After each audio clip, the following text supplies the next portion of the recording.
Hepinize merhaba arkadaşlar. Bu video eğitim serisinde sizlere internet üzerinden ürün nasıl bulunur, bulduğunuz ürünün satıp satmadığını nasıl anlarsınız? Bunlar hakkında kısa bilgiler aktaracağım.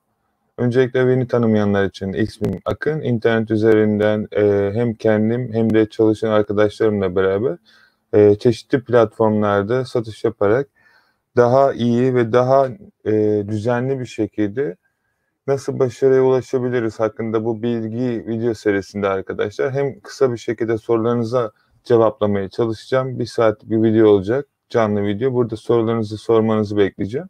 Bunun dışında da ürün konusunda nasıl kolay bir şekilde ürün bulabilirsiniz? Bunlar hakkında sizlere bilgi aktarıyor olacağım. Kısa bir süre bekleyeceğim arkadaşlar, birkaç kişinin daha gelmesini. Ondan sonra hesabınızı nasıl açabileceğiniz hakkında bilgileri sizinle paylaşıyor olacağım.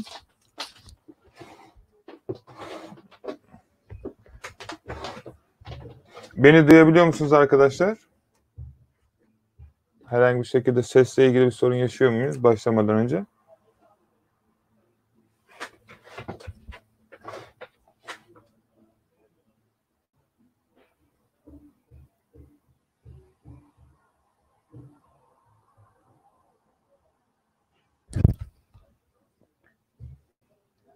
Peki, süper. O halde arkadaşlar hızlı bir şekilde sizlere satan ürünü nasıl bulabilirsiniz? Bunlar hakkında bilgi aktaracağım. Öncelikle hepinize merhaba. Dreamscares burada, Mehmet burada. Merhaba Mehmet. PayPal'dan sorularınızı birazdan hepsine geleceğim arkadaşlar. Sadece kısa bir şekilde bu videoda sizlere sorularınızdan daha çok nasıl ürün bulabilirsiniz bunlar hakkında bilgi aktarmak istiyorum. Bunlar gerçekten sizin için çok önemli olduğunu düşündüğüm bilgiler. Bu işi yaptığınızda gerçekten bilmenizi istediğim ve çoğu insanın da gerçekten sizinle paylaşmadığı çok detaylı bilgiler bunlar. Tabii ki bu da benim kendim de uyguladığım satış tecrübelerinden bir tanesi arkadaşlar. Ondan sonraki zaman zarfı içerisinde nasıl yaptığınız satışları daha hızlandırabilirsiniz, nasıl daha çok satış yapabilirsiniz? Detaylı olarak hepsine değiniyor olacağım. Öncelikle İngiltere marketi için başlayalım arkadaşlar. Eğer İngiltere marketi için ürün arıyorsanız eBay.com'da bir hesap oluşturmanız gerekiyor. Her şeyi hazırladıktan sonra setup'ınızı, dükkanınız satışa hazır hale geldiğinde yapmanız gereken ilk adımda ürün bulmak. Ürün bulmak için arkadaşlar ben size öncelikli olarak ilk defa ürününüzü listeliyorsanız lütfen evde bulduğunuz bir ürünün fotoğrafını çekin ve bu eve koyduğunuz ürün arkadaşlar herhangi bir şekilde ikinci el bir ürününüz olsun. Yani direkt Amazon'dan ya da Walmart'tan ya da Walmart'tan ya da Home Depot'tan ya da farklı mağazalardan gidip ürün koymamanızı ben kişisel olarak tavsiye ederim. Çünkü çoğu kişinin suspend yemesinin çoğunun sebebi bu. Bilginiz olsun. Eğer ben sadece bu süre içerisinde Amazon.com'u açayım sizlere. İlk ürününüzü belirli bir fiyatın üstünde koyun. Çünkü ürün siparişi geldiğinde gönderme cebinizde paranız olsun. Yani bir kitabı satıyorsanız 20 dolara satın. İkinciye bir kitapsa. Şimdi arkadaşlar Amazon'un internet sayfasına geldik. Amazon'un internet sayfasında böyle bir platform çıkıyor. Şu an gördüğünüz platform gördüğünüz üzere Amerika UK'dir. Pardon, Amazon UK'dir. Buradan bestseller'a geliyorsunuz. Şimdi yeni başlayan arkadaşlar için herhangi bir şekilde buradan bir kategori seçmesini öneriyorum. Herkesin yaptığı gibi biz de bir kategoriye gelelim. Pets var, gifts var. Buralar açıkçası home ürünlerine bakmaya dikkat etmek istiyorum. Çünkü bu arada herkes evde olduğu için çok ürün alıyorlar bu şekilde. Şimdi 2 tane ürün listeleme şeyi var. İleri seviyede olan dükkanı 3 ayın belki 6 ayın üzerinde olan arkadaşlar şöyle yapabilir. Eğer program kullanıyorsanız AutoDS bunları arkadaşlar bu sayfada gördüğünüz bütün ürünleri birden dükkanınıza yükleyebilirsiniz. Eğer AutoDS programı, software'i kullanıyorsanız ve zaten yasaklı ürünleri otomatik olarak yüklemeyecektir. Buradan AutoDS'e bastığınızda Extract derseniz bütün bu sayfadaki ürünlerin hepsini 100 tane burada gördüğünüz gibi ürünü aldı. Ve bunu AutoDS platformuna gidip yapıştırdığınız zaman 100 tane ürününüzü yaklaşık ortalama 1 dakika içerisinde eBay'deki dükkanınıza yüklemiş olursunuz. Yani bu şekilde nasılsa kâr marjını üzerine koyarak arkadaşlar eBay dükkanınıza bunlar yüklenmiş olacak. Fakat kesinlikle ve kesinlikle dikkat etmeniz gereken bir nokta var burada. Eğer dükkanınız yeni ise sakın böyle bir işe girişmeyin arkadaşlar. Çünkü bir anda eBay algoritmasında 100 ürüne çıktığınız zaman ya da 50 ürüne ya da 20 ürüne bile sistemde bir algı yanıltması olacaktır ve eBay sizin hesabınızı, robotunu sistem check yapacaktır. Herhangi bir şekilde uyuşmazlık gördüğü takdirde ya da performansınızın çok arttığını düşünüyorsa hesabınıza kısa bir süreliğine yani hesabınızı bekletmeye alabilir arkadaşlar. Bu süre zarfı içerisinde sizlerden yasal evrakları isteyebilir. Yani ID, yaşadığınız yer gibi. O yüzden bunu lütfen ileriki seviyedeki arkadaşlarım yapsın. Bunun dışında eğer ve böylelikle zaten buradaki yapma amacımız hangisini satıp hangisini satmadığını anlayabilmek kendi dükkanımızda ve o ürünlere önermek. Yani örnek veriyorum, biz bu ürünü daha çok sattıysak artık bundan sonra Amazon ya da başka platformlarda arayışa çıktığımız zaman bu ürün ağırlıklı araşır. Çünkü burada bir başarıya ulaştık. Biz başarımıza ulaşılan yerdeki ürünlere saldırıyoruz. Yani biz bunu belki hiç satamıyoruzdur. Ama bu benim dükkanımda çok satılıyordur. Yani bu bir şeyle alakalı arkadaşlar. eBay'in size sunduğu, dükkanınıza sunduğu trafikle alakalı. Bunu algılayabilmeniz gerekiyor öncelikle. İkinci tarafında eğer bir ürün satmak istiyorsanız, varsayalım, ürün satarken arkadaşlar dropshipping yapıyorsanız yüksek maliyetlerde yeni başlayan arkadaşlar için, yani bana göre 30 pound'un ya da 30 doların üzerindeki ürünlere çıkmayın lütfen. Çünkü ilk etapta sonuçta parayı kendi cebinizden vereceğiniz için ve herhangi bir şekilde yanlış yapabileceğiniz bazı şeyler olabilir. Çok detaylı bilgi sahibi olmadığınızdan dolayı olanlar vardır, onlara saygı duyuyorum. Onlar için konuşmuyorum ama eğer setting ayarını, geri dönüş ayarını detaylı bir şekilde yapamadıysanız bu size sorun olmaması ve sizi çok daha en uç senaryoda sizin hesabınızda bir sorun yaşatmaması için mümkün olduğunca, sonuçta şöyle düşünün. Bu ürünü 10 liraya sattığınızda kar marjı 15 liraya siz satacaksınız. Kazancınız 1 pound bir üründen. Varsayarak konuşuyorum. Aynı hesapta bunu sattığınızda da kazancınız 1 pound olacak. O yüzden sizin için o kadar yüksek fiyatlara ürün bakmaktansa daha uygun fiyattaki ürünler satmak daha iyi olacaktır. Şu ürüne bakalım mesela. Gördüğünüz üzere arkadaşlar bir yapıştırıcı. Bu ürünü bu şekilde alıyoruz, başlığını. Kopyalıyoruz. CTRL-C yapabilirsiniz. Şimdi burada arkadaşlar 2 tane opsiyon var. eBay platformuna gelebilirsiniz. Ücretsiz yapmak isteyenler. Buradan ürünü araştırabilir. Ürünün satıp satmadığı hakkında bilgi sahibi olabilirsiniz. Buradan şu kısımda sold item kısmına tıklarsınız, yani satılmış ürünlere.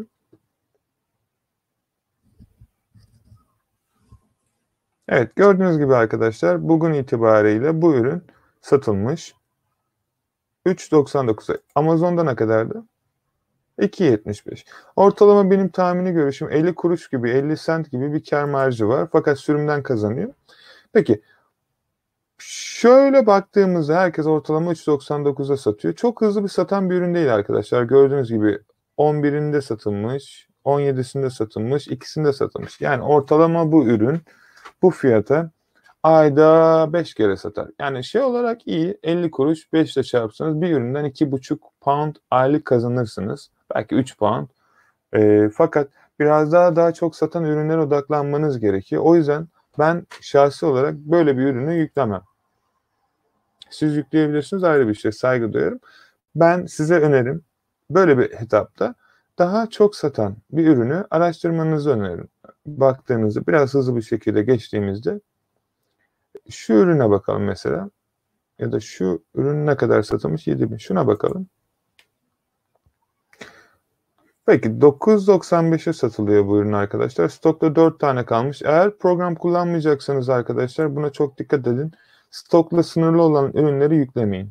Eğer program kullanıyorsanız sorun olmayacaktır. Çünkü program sizin için otomatik olarak onu sistemde stok dışı olduğunda stok dışı olarak gösterecektir. Ürünün başlığını alıp eBay sayfasına gidiyoruz ve tekrar eBay platformunda ürünün satılıp satılmadığını araştırıyoruz. Buradaki amacım aslında ürün bulmaktan daha çok platform üzerinde Amazon'dan dropshipping yaparak eBay'de satmaya çalışan satıcıları bulmak arkadaşlar. Ürünün satış fiyatı 9.95 ve ücretsiz kargo ile bize ya da müşterimize ulaşacak. Peki şu an bize satılmış ürünleri gösteriyor. Evet 9.99'a satılmış. 13 liraya satılmış. 13.51'e 216 kere de rating almış. Peki ben bu satıcı ile ilgileniyorum arkadaşlar. Dükkanına giriyorum ve ürün şu an stok dışı gözüküyor. Ürünün satıcısının burada bilgisi olacaktır. Onun dükkanına girmek istiyorum. Daha çok sattığı ürünleri de detaylı şekilde bilgi sahibi olabilmek için. Bu sol üst köşede item for sale olacak arkadaşlar. Çoğu zaman ürün stok dışı olarak gözüktüğü zaman satıcının, benim bu andaki şahsi görüşüm arkadaşlar, satıcı ile hesabı ile ilgili bir sorun var şu an. Hesabın bekletilmeye alınmış olabilir ya da başka bir sorun olabilir ki detaylı şekilde bize bilgileri sunmadı. Bu sebepten dolayı bu satıcı şu an aslında yani şey olarak aktif değil. O yüzden başka satıcı bulmamız gerekiyor arkadaşlar.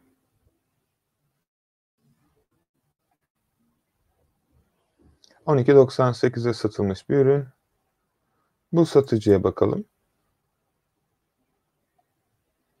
UK Deals diye bir satıcı. Dükkanına giriyoruz arkadaşın. 21 tane satılmış ve gördüğünüz gibi burada saatte bir kere görüldüğü, yani insanların, müşterilerin dikkatini çektiğini söylüyor. Çok güzel bir şey bu. Burada Item for Sale'e tıklıyoruz. Evet, gördüğünüz gibi satılan ürünleri burada ve gördüğünüz gibi arkadaşlar burada 39 kere satılmış bir ürünü bulduk arkadaşım. Büyük ihtimal aynısını Amazon'da satıyor. Bunu böyle kopyalarsanız arkadaşlar Amazon platformuna gelelim.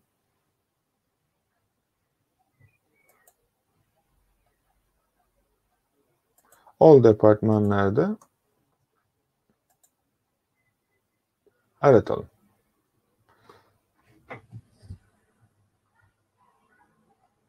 Sanırsam ürünü bulduk arkadaşlar. 6 tane mi bu? 5'ti. 9.29'a satıyor.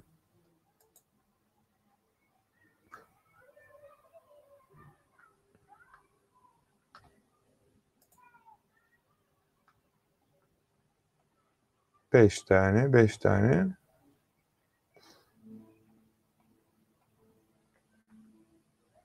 İki, 3, 6, 6, 5. Şöyle yapalım. Prime'a tıklayalım.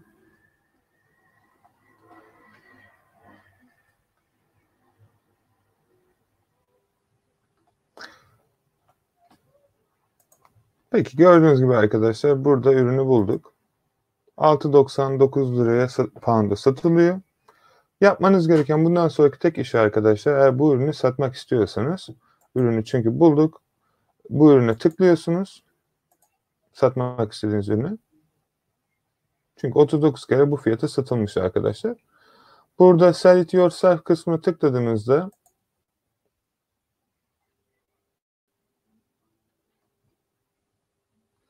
artık dükkanınıza olan ürünü yükleyebilirsiniz. Bu aşamaları göstermiyorum arkadaşlar. Zaten bildiğinizi varsayarak gösteriyorum ama hızlı bir şekilde başlığı değiştirmenizi öneriyorum.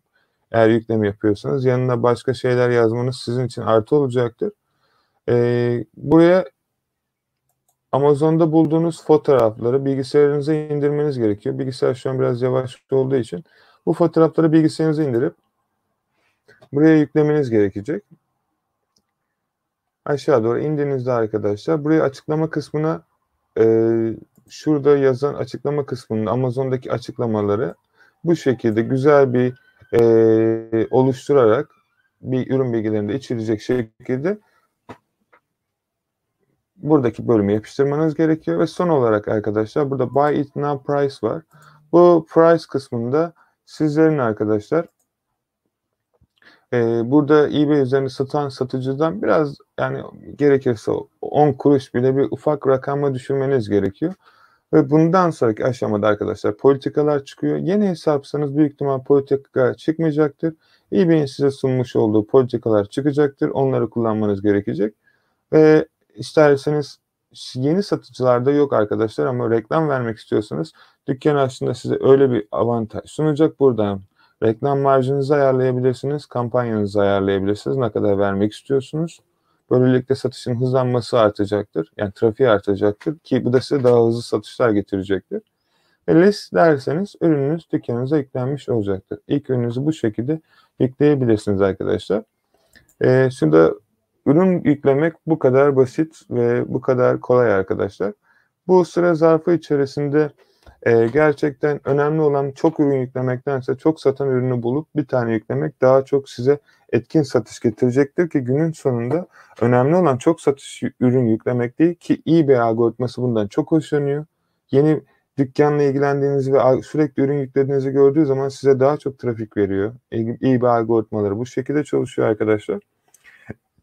Ve gerçekten önemli bir şey fakat dediğim gibi her bulduğunuz ürünü Amazon'dan direkt yüklemektense eBay'de araştırıp satılıp satılmadığı hakkında bilgi almanız sizin için daha iyi olacaktır.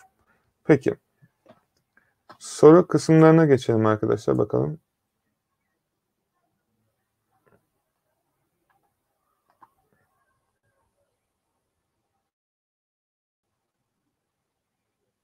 Evet. İyi akşamlar ben burada. Hocam bu arada bana sözünüz vardı. PayPal hallet sana özel anlatacağım demiştiniz. Özelden yazarsan yardımcı olurum. Dreams Case. Yani bu aralar aşırı mesaj alıyorum arkadaşlar ve gerçekten bir program yapmaya çalışıyorum. İnanılmaz derecede vaktimi aldığım için sizle ilgilenemiyorum. Yani anlayışla karşılamanızı rica ediyorum. Acayip bir şekilde iyi bir tempo ile çalışıyoruz. İyi şeyler olması için. Bayağı da soru varmış burada. Onları da geçtim. Peki Onur burada. Abi sizce Dropship, AliExpress ile kargo ayarlarını bir anlatabilir misin? International kargo. Anlatılacak bir şey yok Onur. Sadece kargoyu 7-13 gün yani şimdi çalıştığın supplier'ların hepsi farklı fiyat şeyle çalışıyor. Gün sayısıyla çalışıyor. Hangisi sana kaç gün öneriyorsa ürünü yüklerken o politikaya göre yükle. Yani örnek veriyorum AliExpress'ten alacağın satıcı sana 20 gün 40 gün diyorsa sen de eBay satış platformunda ürünü yüklerken 20 ile 40 gün arası olanı seçeceksin. Hangisi sana hangi supplier yani satın alacağın yer ne kadar süre veriyorsa sen de aynısını koyduğun ürüne veriyorsun. Ki böylelikle müşterine sorun yaşayamayız. Peki Gökhan burada. Amazon BEA yapan var mı? No idea. Bilmiyorum. Decompress. Hocam selam. eBay transfer bağlamadı. Sorun yaşıyorum. Bu konuda yardımcı olma şansın var mı? eBay TransferWise'a bağlamıyorsunuz ki.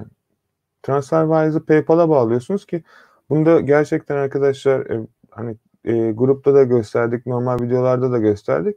Yapmanız gereken şey sadece PayPal hesabı açıp TransferWise'ın size vermiş olduğu hesap numaralarınızı PayPal hesabınıza yüklemek. Yani bunun da özel bilgiler olduğu için arkadaşlar hani sizin kendiniz yapması gerekiyor. Sadece kart bilgilerinizi PayPal hesabınıza gireceksiniz. Umarım bunu başarabilirsin. Çünkü gerçekten çok basit olduğuna inanıyorum. Yapabileceğine de inanıyorum.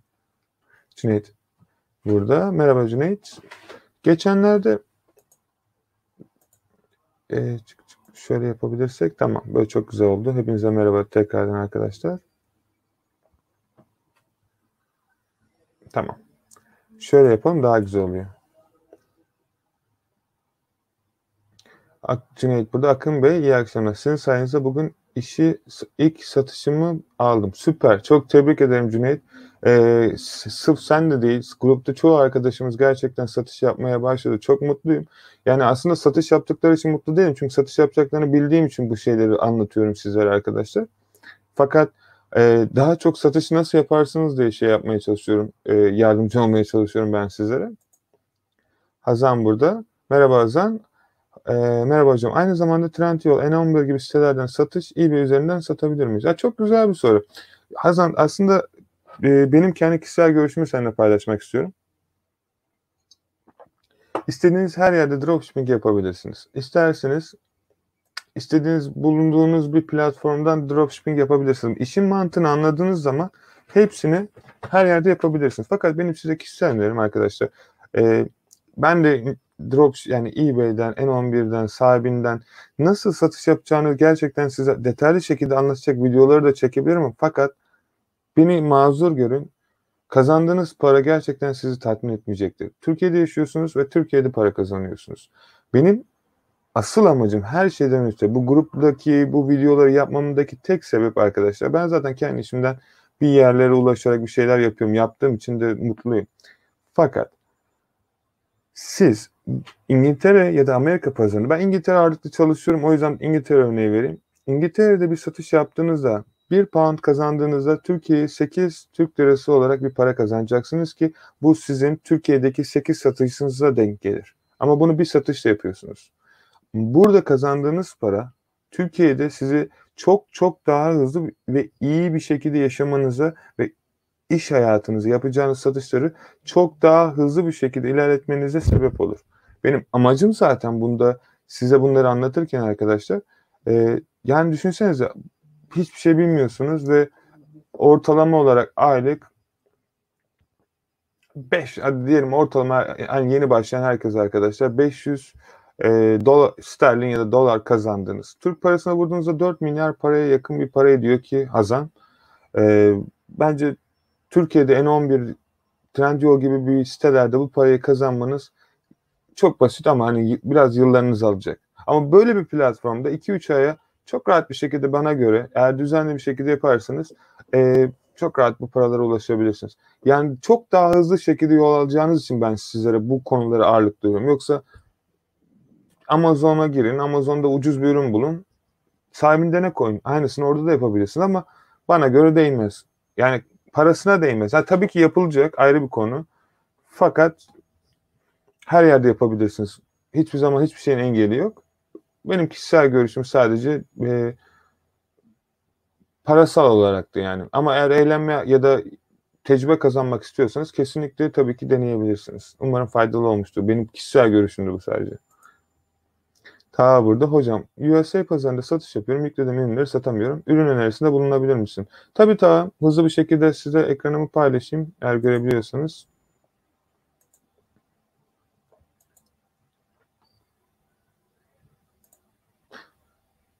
Amerika'ya gidelim arkadaşlar.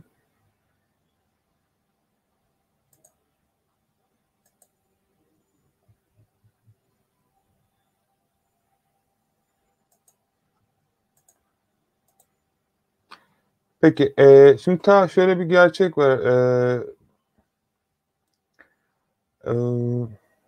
Ben açık konuşmak gerekirse Amazon'dan bakmak mı istiyorsun, Home Depot'tan mı, ama sadece şey olarak Home Depot'a bakalım istersen. Şöyle şeyi açalım. Home Depot.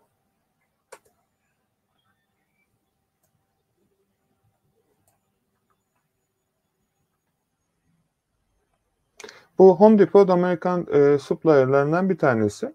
Şimdi burada kafana göre ürün bulabilirsin. Tabii ki burada gördüğün gibi 395, 440, yani biraz daha yıldızların sayısı fazla olursa senin için daha iyi olur. Çünkü demek ki daha çok kişi almış ve yorum bırakmış. Bu demek ki popüler bir ürün. Benim sana önerim, başlangıç olarak eğer şey yapacaksan oldu apartmanlara bak. Bakalım şimdi neler bulabiliriz.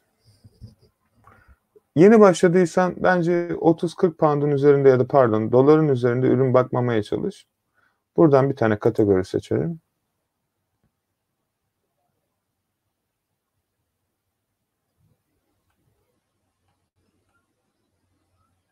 Mesela bu aralar arkadaşlar yaz geldiği için Amerika'da ve İngiltere'de çok bahçesi olan yerler var ve herkes mangal yapıyor. Bu tip ürünlere bakabilirsiniz. Önemli olan doğru niş bulabilmek, doğru kategori bulabilmek. Çok komiktir ki ben bu topraklardan o kadar çok sattım ki, yani şaka gibi ama gerçek arkadaşlar. Bizim takımda müdürün yüklemesinden dolayı dükkanımıza sürekli toprak satışı geliyor. Ben de çok şaşırmıştım toprak satılır mı diye ama gerçekten satılıyor. Buradan ürünü bulup direkt aynı şekilde Zik Analitik'te araştırabilirsin, eBay'de araştırabilirsin. Bu şekilde ürünlerin başarı durumunu öğrenebilirsin. Hani benim sana en azından önerim böyle. Böylelikle de satan ürünleri hangisinin ne kadar başarıya ulaştığını anlarsın. Ama bir ürün satmak istiyorsan herhangi bir ürün ne olursa olsun kesinlikle ve kesinlikle ürünü listelemeden önce eBay'de senin gibi satan var mı onu öğren ve bunun dışında da öğrendikten sonra aynı fiyatı satabilecek misin onu öğren. Ve eğer satabileceksen ürünü listele. Eğer ürün satılıyorsa eBay'de senden de gelip alacaklardır. Başlığını düzeltmeni öneririm ama. Hani bunun dışında da e, daha çok şey var aslında açıkçası ama kafanı karıştırmamak için burada bırakıyorum. Çünkü işin arka tarafına girdiği zaman biraz karışık olabilir daha. Cüneyt çok teşekkür ederim. Ben de. Peki. Dreamscale. PayPal açtım. eBay'e bağladım. Ürün koyma nasıl, polisi nasıl? İlk başta kaç TL olmamız gerekiyor? Peki arkadaşlar her şeyi başardıysanız tebrik ederim öncelikle. Güzel, kolay bir süreci atlattınız. Para kısmına gelince sattığın ne kadarsa o kadar çok para ödemen gerekiyor. Yani sattığın ürünü PayPal sana hemen vermeyecek. İlk hesap açıldığında 21 gün, 14 gün arası tutuyor. Bu parayı senin cebinden karşılayabilmen gerekecek. Yani 500 liralık satıyorsan 500 liran olması gerekiyor. Buna dikkat etmeniz gerekiyor. Ve polisi kısmında yeni dükkan olduğunuz için politika size çıkmayacak. eBay'in size sunduğu politikalar kullanmak zorunda kalacaksınız. Dükkan açarsanız 19.99 Basic dükkanı, Basic Store size bu şekilde politikaları ayarlayabilir. Politikaları da siz ayarlıyorsunuz arkadaşlar. Yani Home Depot kargoyu 5 güne gönderiyorsa ben Home Depot'tan ürün yüklerken shipping politikasını 5 gün koyuyorum. Ama Amazon'dan 2 gün koyuyorum. Gibi politikalar çalıştığınız dükkanlarla yani çalıştığınız supplier'lerle alakalı. Onu da siz hepsini ayrı ayrı kendi bölümlerinde ayarlıyorsunuz. Ben daha önceki bir eğitim videosunda nasıl yapılacağını da gösterdim. Oradan da bakıp öğrenebilirsiniz arzu ederseniz. Olsan.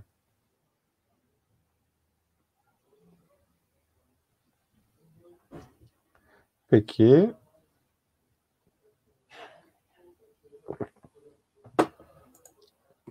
Oğuzhan güzel bir soru sormuşsun tekrardan. Mağaza açmana gerek yok tabii ki ilk başlangıçta. O yüzden sorun olmayacaktır. Fakat mağazayı yani 50 tane üzerine çıkarsan ürün yükleme mağaza açmaktaki mantık mağaza hani mağazam var gibilerinden değil şöyle. Koyduğun ürün başına 30 kuruş senden para alırlar. Sen 30 tane ürün 30 kuruşa 50 tane ürün koyarsan 15 pound senden para alacaklar eBay. Fakat sen eğer dükkan açarsan 1000 tane ürün yeni açılanlara 1000 tane veriyor. 19.99 yani örnek veriyorum 50'nin üstüne ürün çıkacaksa sen daha zarara giriyorsun. Çünkü senden eBay daha çok para alıyor. O yüzden 50'nin üstüne çıkıyorsan dükkan açmanda fayda var. En azından daha az para ödersin. Peki D-Compass Londra adresi ve UK telefonu aldım. Hayırlı olsun. Tebrik ederim. Ama bağlantıda sıkıntı yaşıyorum. Bağlantı derken ne bağlantısı anlayamadım. Telefonla ilgili bağlantı mı? Biraz daha detaylı anlatırsan yardımcı olmaya çalışırım. Yani en azından yapabileceğim bir şeyse. Atakan burada. PayPal Türkiye'den kullanmamızın hiçbir yolu yok mu? Atakan bizim Facebook'ta bir grubumuz var. Kendi başımıza kurduğumuz güzel herkesin satışlarını paylaştı, bilgilerini paylaştı. Benim de elimden geldiğince vakitlim olduğunca size yardımcı oldum. Grubun ismi Türkiye eBay Amazon Shopify Dropshipping e-ticaret UK and USA. Buraya gelirsen çoğu arkadaşımız hepsini yaptı zaten. Nasıl yapıldıklarını eğer buradaki yorumlara bakarsan nasıl yaptıklarını bir anlatıyorlar. Onlardan yardım alabilirsin diye düşünüyorum. Yani çoğu kişi açtı. Sen de açabilirsin onu demeye çalıştım aslında. Peki Oğuzhan burada. Ben PayPal'ı VPN ile açtım. Atakan ve PayPal'ı eBay'e bağladım. Süper, tebrik ederim Oğuzhan. Yavaş yavaş hepsini yapıyorsun. Bak çok güzel.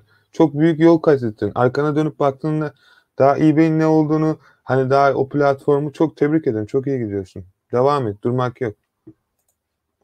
Cüneyt Siparişi aldıktan sonra müşterilerle iletişime geçilecek İngilizce sempati olduğunu söylemiştim. Bir videoda mümkünse paylaşabilir misin?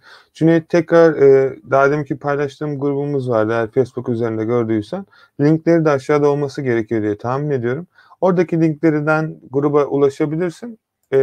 Bu şekilde de orada ben hepsini paylaştım. Oradan da alabilirsin arzu edersen. Emre burada. Merhaba Emre, hoş geldin.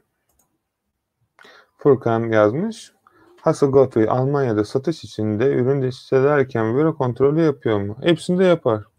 Uluslararası geçerli mi ve Amazon'dan ürün fotoğrafları kopyala yapıştır yaparken kullanma kontrolü yapıyor mu? Şimdi şöyle bir şey var Furkan. Yasaklı ürünlerde zaten sisteme kayıtlıysa, ki bunu kimse takip edemez. Bir gerçekçi olmak lazım. Yani milyonlarca ürün ve marka var. Hepsinin Vero sistemi şöyle çalışıyor. Bazı insanlar böyle şeyler yaşıyor. Hatta ben geçen Hasselgottrell'la kendi kullandığım ve benim başıma gelen bir şeyi Hasselgottrell'a mesaj attım. En son Hasselgottrell'ın YouTube sayfasına girip baktığınızda benim ona gönderdiğim ürünün videosunu çektiler. Yani sistemin açıklarını böylelikle sen de ben de başkalarını da çıka çıka bulup koyuyoruz. Fakat şimdi Vero üründe arkadaşlar şöyle bir şey var. İlk Vero yemenizde size eBay hesabınızı 3 gün tutar. 3 gün hesabınızı bekletir ve uyarı yapar. İkincisinde 5, üçüncüsünde 7, dördüncüsünde 14, beşincisinde bir ay hesabınızı tutar ve altıncısında da hesabınızı otomatikman kapatır. Ki bunun ilerleyen zamanlarda şey de olabilir, yani mümkün olduğunca arkadaşlar Vero'ya dikkat etmenizde fayda var. O yüzden bu uygulamaları paylaşmak istiyorum ki sizle yeni başladığınız için, hani belki ileri seviyede olanlar zaten biliyordu ne demek istediğimi, ama yeni başladığınız için Hasselgottrell'ın 30 tane ücretsiz deneme sürümü var. Ve gerçekten paraya fazlasıyla değiyor arkadaşlar. Yani hem paraya hem emeğinize hem zamanınıza fazlasıyla, yani 2 tane ürün sattığınızda neredeyse ya da 3 tane bir günde Hasselgottrell'in parası çıkıyor zaten. Ticaret yapıyorsunuz. Bir şeyleri verip bir şeyler almanız gerekiyor. O yüzden uzun vadeli düşünüyorsanız, hani ister aşağıda verdiğim affiliate linklerden girip Hasselgottrell'a kayıt olabilirsiniz. Bana böylelikle yardım edersiniz. Ama o ayrıyetten de Google'dan Hasselgottrell diye araştırarak arkadaşlar girip ücretsiz 30 tane sürümünüzü kullanabilirsiniz. Ve böylelikle bir sorun olduğunda sistem sizi Vero ürünlerde uyaracaktır. Peki, TR kartı kullanmak sorun yaratıyor diyorlar. Ondan TV hesabını bağlamaya çalışıyorum. TR kredi kartını bağlamak sorun yaratır mı ki peki? Arkadaşlar şimdi şöyle bir şey var. Bankaların sizden istediği formattaki kartlar var. Visa kart, Mastercard ve diğer size sunduğu, desteklediği PayPal'ın kartları. Eğer kullandığınız kart bu içeriği destekliyorsa herhangi bir şekilde sorun yaratmayacaktır. Zaten yapmanız gereken şudur arkadaşlar. TransferWise ya da Monzo gibi ya da çeşitli bankalardan bir hesap oluşturup size kart ulaşıyor. Bu hesap bilgilerini PayPal'a bağlıyorsunuz. PayPal'dan gelen parayı Payoneer, TransferWise, Monzo, hangi bankayı kullanıyorsanız artık hesabınıza çekiyorsunuz. O çektiğiniz hesabınızdaki parayı da Türkiye'deki hesabınıza aktarıyorsunuz. Hani biraz dolambaçlı bir iş ama bu şekilde oluyor. Çünkü Türkiye'de yaşadığınız için arkadaşlar sistem bu şekilde çalışıyor. Yani oluyor, herkes yapıyor. Çok da basit arkadaşlar. Yani para kazanıyorsunuz. Bence bir dakikanızı almaz. Ama benim size şahsi önerim, e, eğer işinizi ilerletiyorsanız, iyi de gidiyorsa lütfen kredi kartı kullanın.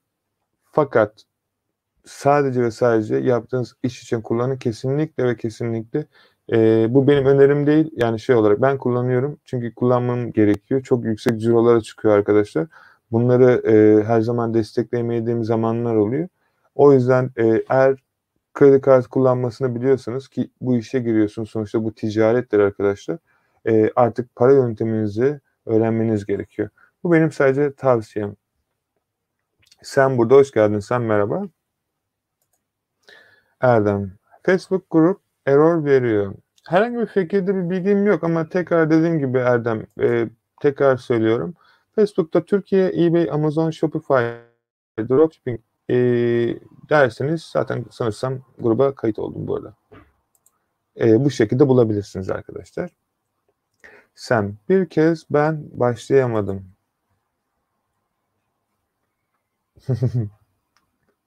Her şey zamanı gelince olacak diye düşünüyorum sen umarım.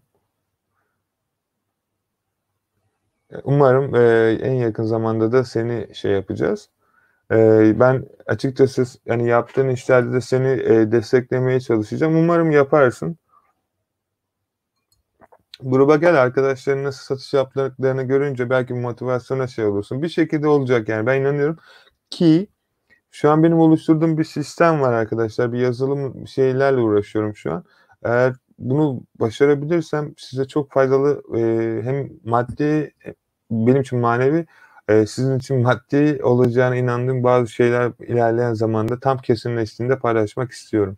Ama tabii ki, bir söz vermiyorum çünkü grubun gidişatı hakkında, şu an emin değilim. Peki Onur burada. Merhaba Onur. Abi Monza şart mı diye her şeyi yaptım. Çünkü İngiltere fiziksel hat, MUK postan adres transfer var. Pound hesabı PayPal VPN. Şimdi Onur, şöyle bir şey var. Eğer yurt dışında satış yapıyorsanız İngiltere üzerinden ya da Amerika üzerinden bunu yapman gerekiyor. Çünkü yani İngiltere'de bir tane adres ve şirket açman gerekiyor. Ki bunlar zaten 24-25 pound tutuyor toplamda. Hani yuvarlak hesap. Açtığın yere göre değişiyor. Ve bunun dışında hat almak 1 pound. Arkadaşlarımıza ben hala hat aldım. Türkiye'ye göndereceğim. Öncelikle hepsinden özür dilerim arkadaşlar. Yakın bir zamanda Türkiye'ye gelmeyi planlıyorum.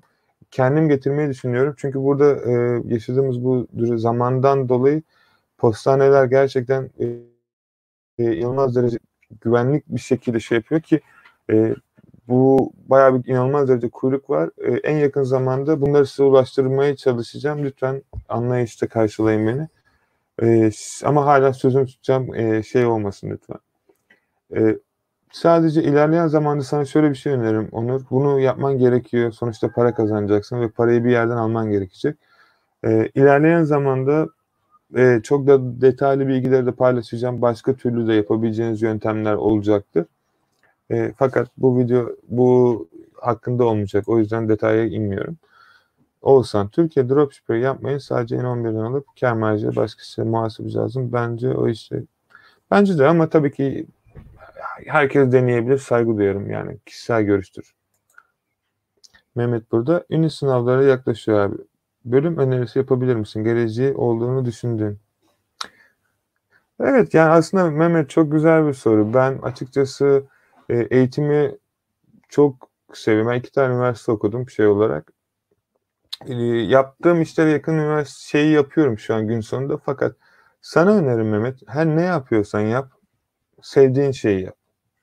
Çünkü günün sonunda diplomanı aldığın zaman patronun sana şey yapmayacaktır. Ama sen sevdiğin işi yaptığın için her zaman daha iyi, daha geliştirecek ve daha iyi yerlere ulaşacaksın. Eee, Ümit ediyorum sevdiğin şeyi bulursun. Yani istersen mühendis ol. Sevmedikten sonra atom mühendisi ol. Hiçbir şey değişmeyecektir. Hissettiğin, şunu sor sadece. Sana sormak istediğim tek şey şu. Para kazanmasan bile hangi işi yapmak isterdin? Para hiç kazanmayacaksın. Hiçbir şekilde para gelirin olmayacak. Ama o işi yapmak isteyeceksin. Bunun sorusunu kendine sor ve bu iş neyse bütün enerjini o işe ver. Umarım da eee, güzel bir, sevdiğin bir şeye kavuşursun.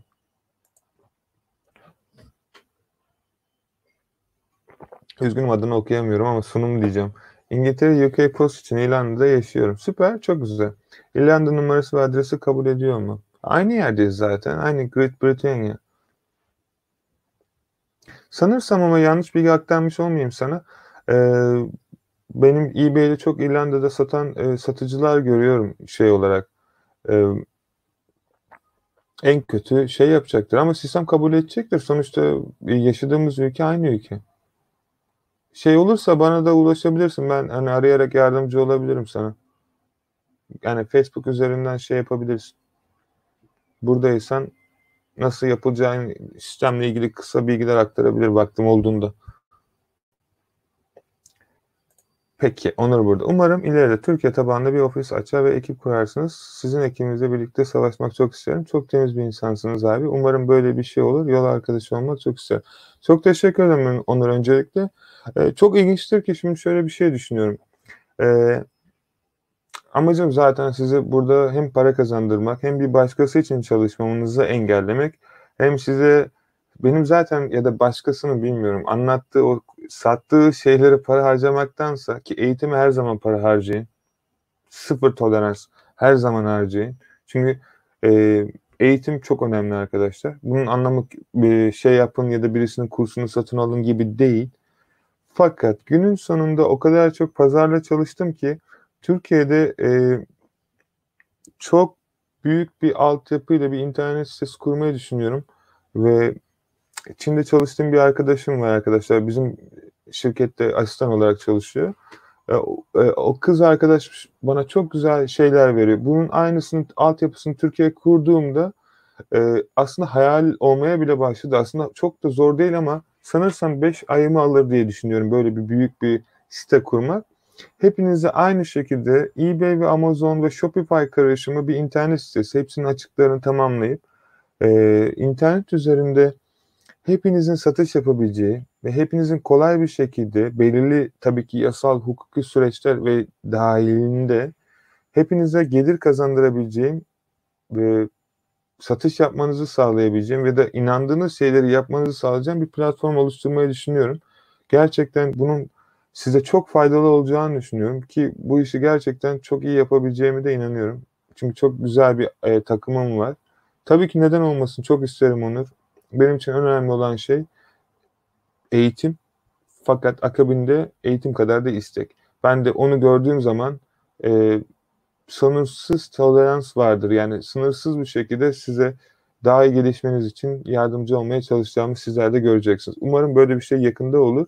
Sadece şu an yapmak istediğim sizin için çok önemli bir proje var. Onu da bitirdiğimde sizlerle paylaşıyor olacağım. Hazan burada. Yok hocam, Trendyol gibi siteden eBay üzerinde satılabilir mi diye sormak istemiştim. Pardon. Tabii ama çok şey olacaktır diye düşünüyorum Hazan. Gümrük çıkış parası, kargo parası vesaire gibi yani değeceğini düşünmüyorum. Fakat tabii ki deneyebilirsin. Hani kesinlikle deneyebilirsin. Onu yapana kadar şey de yapabilirsin Hazan. Yani bu sadece şey madem burada hesap açmak istemiyorsan varsayalım İngiltere üzerinde şöyle bir şey deneyebilirsin. Facebook'ta ya da Instagram'da bir tane niş seçersin. Yani kategori. Örnek veriyorum köpek kategorisi ya da bayansan, erkeksen, saat. Yani gerçekten sevdiğin ve ilgi sahibi olduğun bir kategori seçersin. Böyle Instagram'da ve Facebook'ta bir sayfa açarsın. Ve Amazon'da, AliExpress'te, çeşitli platformlarda Türkiye kargosunu gönderebilecek ürünleri bulup o platformlarda satmaya çalışırsın. Tabii Çin'den gelecek ürünler kargoya takılacaktır. Bunun detaylı arka tarafını bilmen gerekiyor. Çünkü onların belirli kargo süreleri ve gümrük paraları vesaire var. Fakat Türkiye'ye girmiş bir ürünü normal senin kullandığın platformlarda güzel mesela Facebook reklamı vererek, çevrendeki kişilere ulaştırarak çok daha iyi paralar kazanabilirsin. Bunu ben açıkçası şey yapmıyorum. Hani kişisel olarak tavsiye etmiyorum. Çünkü ama sende çalışabilir, denemende fayda var. Benim sadece burada size anlatmak istediğim şeyi, mantığı keşke tam detaylı, iyi bir şekilde size sunabilsem. Aslında tek istediğim sizin buradan, benim burada arkadaşlarım ayda 100.000 sterlinlik satış yaparken bunun kar payı ortalama %30, %40 oluyor. Yani aşağı 30.000, 40.000 sterlinlik paralar kazanıyor ki ben de kendi dükkanlarımda da ayrıyeten bazı şeyler yapıyorum arkadaşlar. Hani 30.000, 40.000 sterlinlik bir para Türkiye'ye geldiğinde aşağı yukarı aylık 200-300, 203 bin, 200-300 bin Türk lirasına yakın bir para eder ki hani eminim size bir aylık çok fazla iyi bir paradır diye düşünüyorum. Hani en azından göreseldir bu para birimi ama hani ben o yüzden bu şeyi önerdim ki zaten bu yüzden size detaylı şekilde aktarıyorum. Konuşamadım. Alperen Akın Bey, ben renk ayarlayamadım. Nasıl ayarlayabilirim? Hustle Go Through'yu kullanarak yükleme yapıyorsan Hustle Go Through'ya Variation'la yükleme yapmıyor. Yani Variation dediğim renk ayarı, ayakkabı numarası, size'ı bunları yapmıyor. Onları ayrı ayrı yüklemen gerekiyor. Eğer dediğin şey bununla alakalıysa. Ama DSM Tool kullanıyorsan aşağıda linkleri var. Oradan istersen oradan girebilirsin. Tekrar dediğim gibi affiliate link onlar arkadaşlar. Oradan hesabını oluşturup onları da yüklediğin zaman affiliate şeklinde gelecektir. Variation şeklinde yüklenecektir. Alperen. Şahin burada. Selamlar. eBay'in yeni payment sistemi hakkında ne bilgileriniz var? PayPal devre bitti mi eBay'de? I wish. Soon. Yakında arkadaşlar. PayPal devre bitmez çünkü eBay PayPal'ı satın aldı. Fakat bana en son gönderdiği mesajda eBay kart bilgilerinde benim önerdiğim sisteme koyduğum kart bilgilerinde satış kabul etmemi isteyip istemediğimi sordu. Ve geri bildirim gönderdim. Kendileri gönderdi mesajı. Yakın bir zamanda böyle bir şey olacak arkadaşlar. Büyük ihtimal ilk önce Amerika'da olacaktır. Amerika eBay'de. Ondan sonra da İngiltere'ye yansıyacaktır. Ama eBay PayPal'ın devre bitmeyecektir arkadaşlar diye düşünüyorum. Çünkü eBay'in satın aldığı bir platform arası. Oğuzhan hocam o zaman 45 ürün koyalım mağaza açmadan sonra yeni hesap açalım böyle devam edebilirim. Oğuzhan why not her şeyi yapabilirsin ama şöyle bir şey var zaten onun 45 ürün parasını da ödüyorsun Oğuzhan bedava gelmiyor. Onu yapacağına eBay sana zaten 1000 tane ürün veriyor. Sen 45 tane koyduğunda hadi 50 diyelim düz rakam olsun her 50 ürün koyduğunda 15 pound ödemek zorundasın. Ama eBay sana 1000 tane ürün veriyor diyor ki 20 pound öde. Yani düşün 50 ürün nerede 1000 ürün nerede? Ama tabii ki açabilirsin eğer açabiliyorsan. Peki Gözde burada. Merhaba Gözde hoş geldin. Furkan burada. Abi bizim UK hatlarını neresin? Furkan gerçekten çok özür diliyorum. İnanılmaz derecede yoğunum. Yani dışarı çok nadir çıkıyorum. Kaç günden beri bu programı yapmayla uğraşıyorum. İnanılmaz derecede yorgunum açıkçası da. En yakın zamanda getirmeye çalışacağım. Belki ay başında Türkiye'ye gelebilirim bir haftalığına iş için, iş görüşmem için. O zaman sizlere hatta birebir vermeyi bile düşünüyorum. Hani hem görüşürüz hem şey yapılır. Yani o da olmadı. En kötü ben artık sahibinden.com'dan size kendim alacağım yani direkt Türkiye'den almayı düşünüyorum. Çünkü hatta elimde arkadaşlar şey yapamadım. Bir türlü gönderemedim size. Merhaba, tekrardan teşekkür ederim Atakan. Peki sunum. Hocam ben İrlanda'da stamp 2 vizem var. Oturum izni, çalışma vizem, resmi AYB bank hesabım. Süper. Bu durumda bile suspend riski var mı? Ben geçen açtırdım. Kaç yıldan beri eBay'deyim. Arkadaşlar suspend'den kısmanıza gerek yok ki. Hani her şeyin bir çözümü var. Sadece kurallarına göre oynayın oyunu. Hiçbir zaman bir şey olmayacaktır. Onun detaylı bilgisini ilerleyen zamanda size anlatacağım. Peki Mustafa burada PayPal açarken UK numara almazsak sıkıntı yaşar mıyız? Yaşamazsın da şöyle bir şey var. PayPal TransferWise gibi bankalardan hesap açtığında telefon numarası tanımlatman gerekiyor. Türk değil İngiliz olması gerekiyor. Zaten burada o mesajı gelmesi için kullanıyoruz. O hatta bir kere sadece mesajı alıyorsunuz. Bunun arka tarafında nasıl yapılacağı hakkında farklı şeyler de var. Bizim gruptaki Facebook grubunda katılırsanız arkadaşlar paylaştı. Onların detaylı bilgisini aktarmayayım burada. Oradan okuyarak daha net bir şekilde sizler de arkadaşlar arzu ettiğiniz takdirde detaylı şekilde bilgi alabilirsiniz. Peki Oğuzhan, hocam sizin için bir TikTok hesabı açabilirim. Bu sayede sizi popüler hale getirebilirim. TikTok. Oğuzhan şimdi şöyle bir şey var. Dürüst konuşmak gerekiyor. Ben bu kanalı bile açmamın tek sebebi sadece çok bir gün işin en başı arkadaşlar.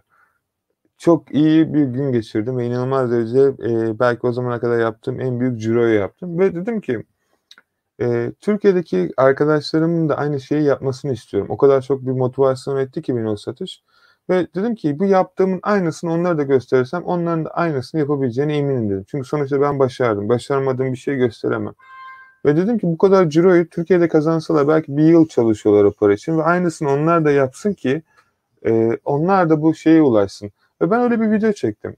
Amacım ünlü olmak değil. Hani bayağı yeteri kadar çevremin olduğunu düşünüyorum en azından kendim için. Tabii ki daha çok insana ulaşmayı istiyorum şu an. Çünkü ne kadar daha çok insana sizin yardımınızla, siz nasıl yorumlar yapıyorsunuz, videoları izliyorsunuz, beğeniyorsunuz. Eğer tabii beğeniyorsunuz, beğen butonuna basıyorsunuz arkadaşlar. YouTube yukarı çıkartıyor.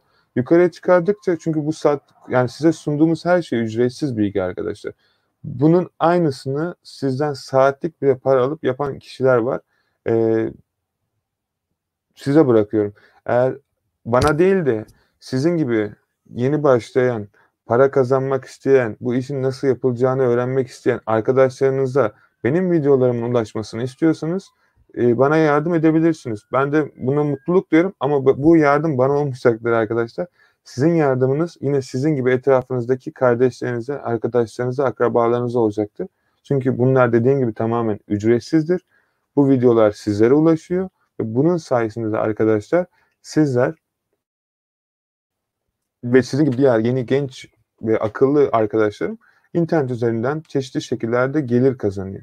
Hani o yüzden beğeniyorsanız yorumlarda yazın bunu, düşünceleriniz varsa paylaşın arkadaşlar ki böylelikle sizler bu video YouTube daha çok ön plana çıkarsın ve böylelikle diğer arkadaşlara ulaşsın. Yoksa benim şeyim yok ama olsan ulaşırsın bana, yapmak istiyorsan yapabilirsin yani benim için sorun yok. Instagram hesabım var. Altta linkleri de var. Oradan bana yazabilirsin. Peki Şahin burada. Şahin Valiye. Sizce dropshipping AliExpress'ten ödemeni nasıl PayPal üzerinden yapmak mümkün mü? Yapabilirsin ama hepsinde değil. Bazı toptancılar PayPal kabul etmiyor, bazıları ediyor. O yüzden satın alacağın dükkana detaylı bilgi şekillerine bakman gerekiyor. CJ Dropshipping kabul etmesi gerekiyor diye biliyorum. Ben normalde kartla ödüyorum ama CJ hakkında emin değilim ama AliExpress bu şekilde oluyor. CJ'de çünkü benim çalıştığım ben dropshipping şeyiyle çalışıyorum arkadaşlar. Şirket olarak o işlerde PayPal kullanmıyorum normal çünkü yüklü şeyler yapıyoruz orada biz. Peki isim soyisim burada. Merhaba, iyi akşamlar, hoş geldin. Oğuzhan, yeni hesap açanlar hemen ürün yüklemeyin 2 hafta güzel bir şekilde dinleyin bence. Kesinlikle arkadaşlar şimdi eğer sizin için önemliyse de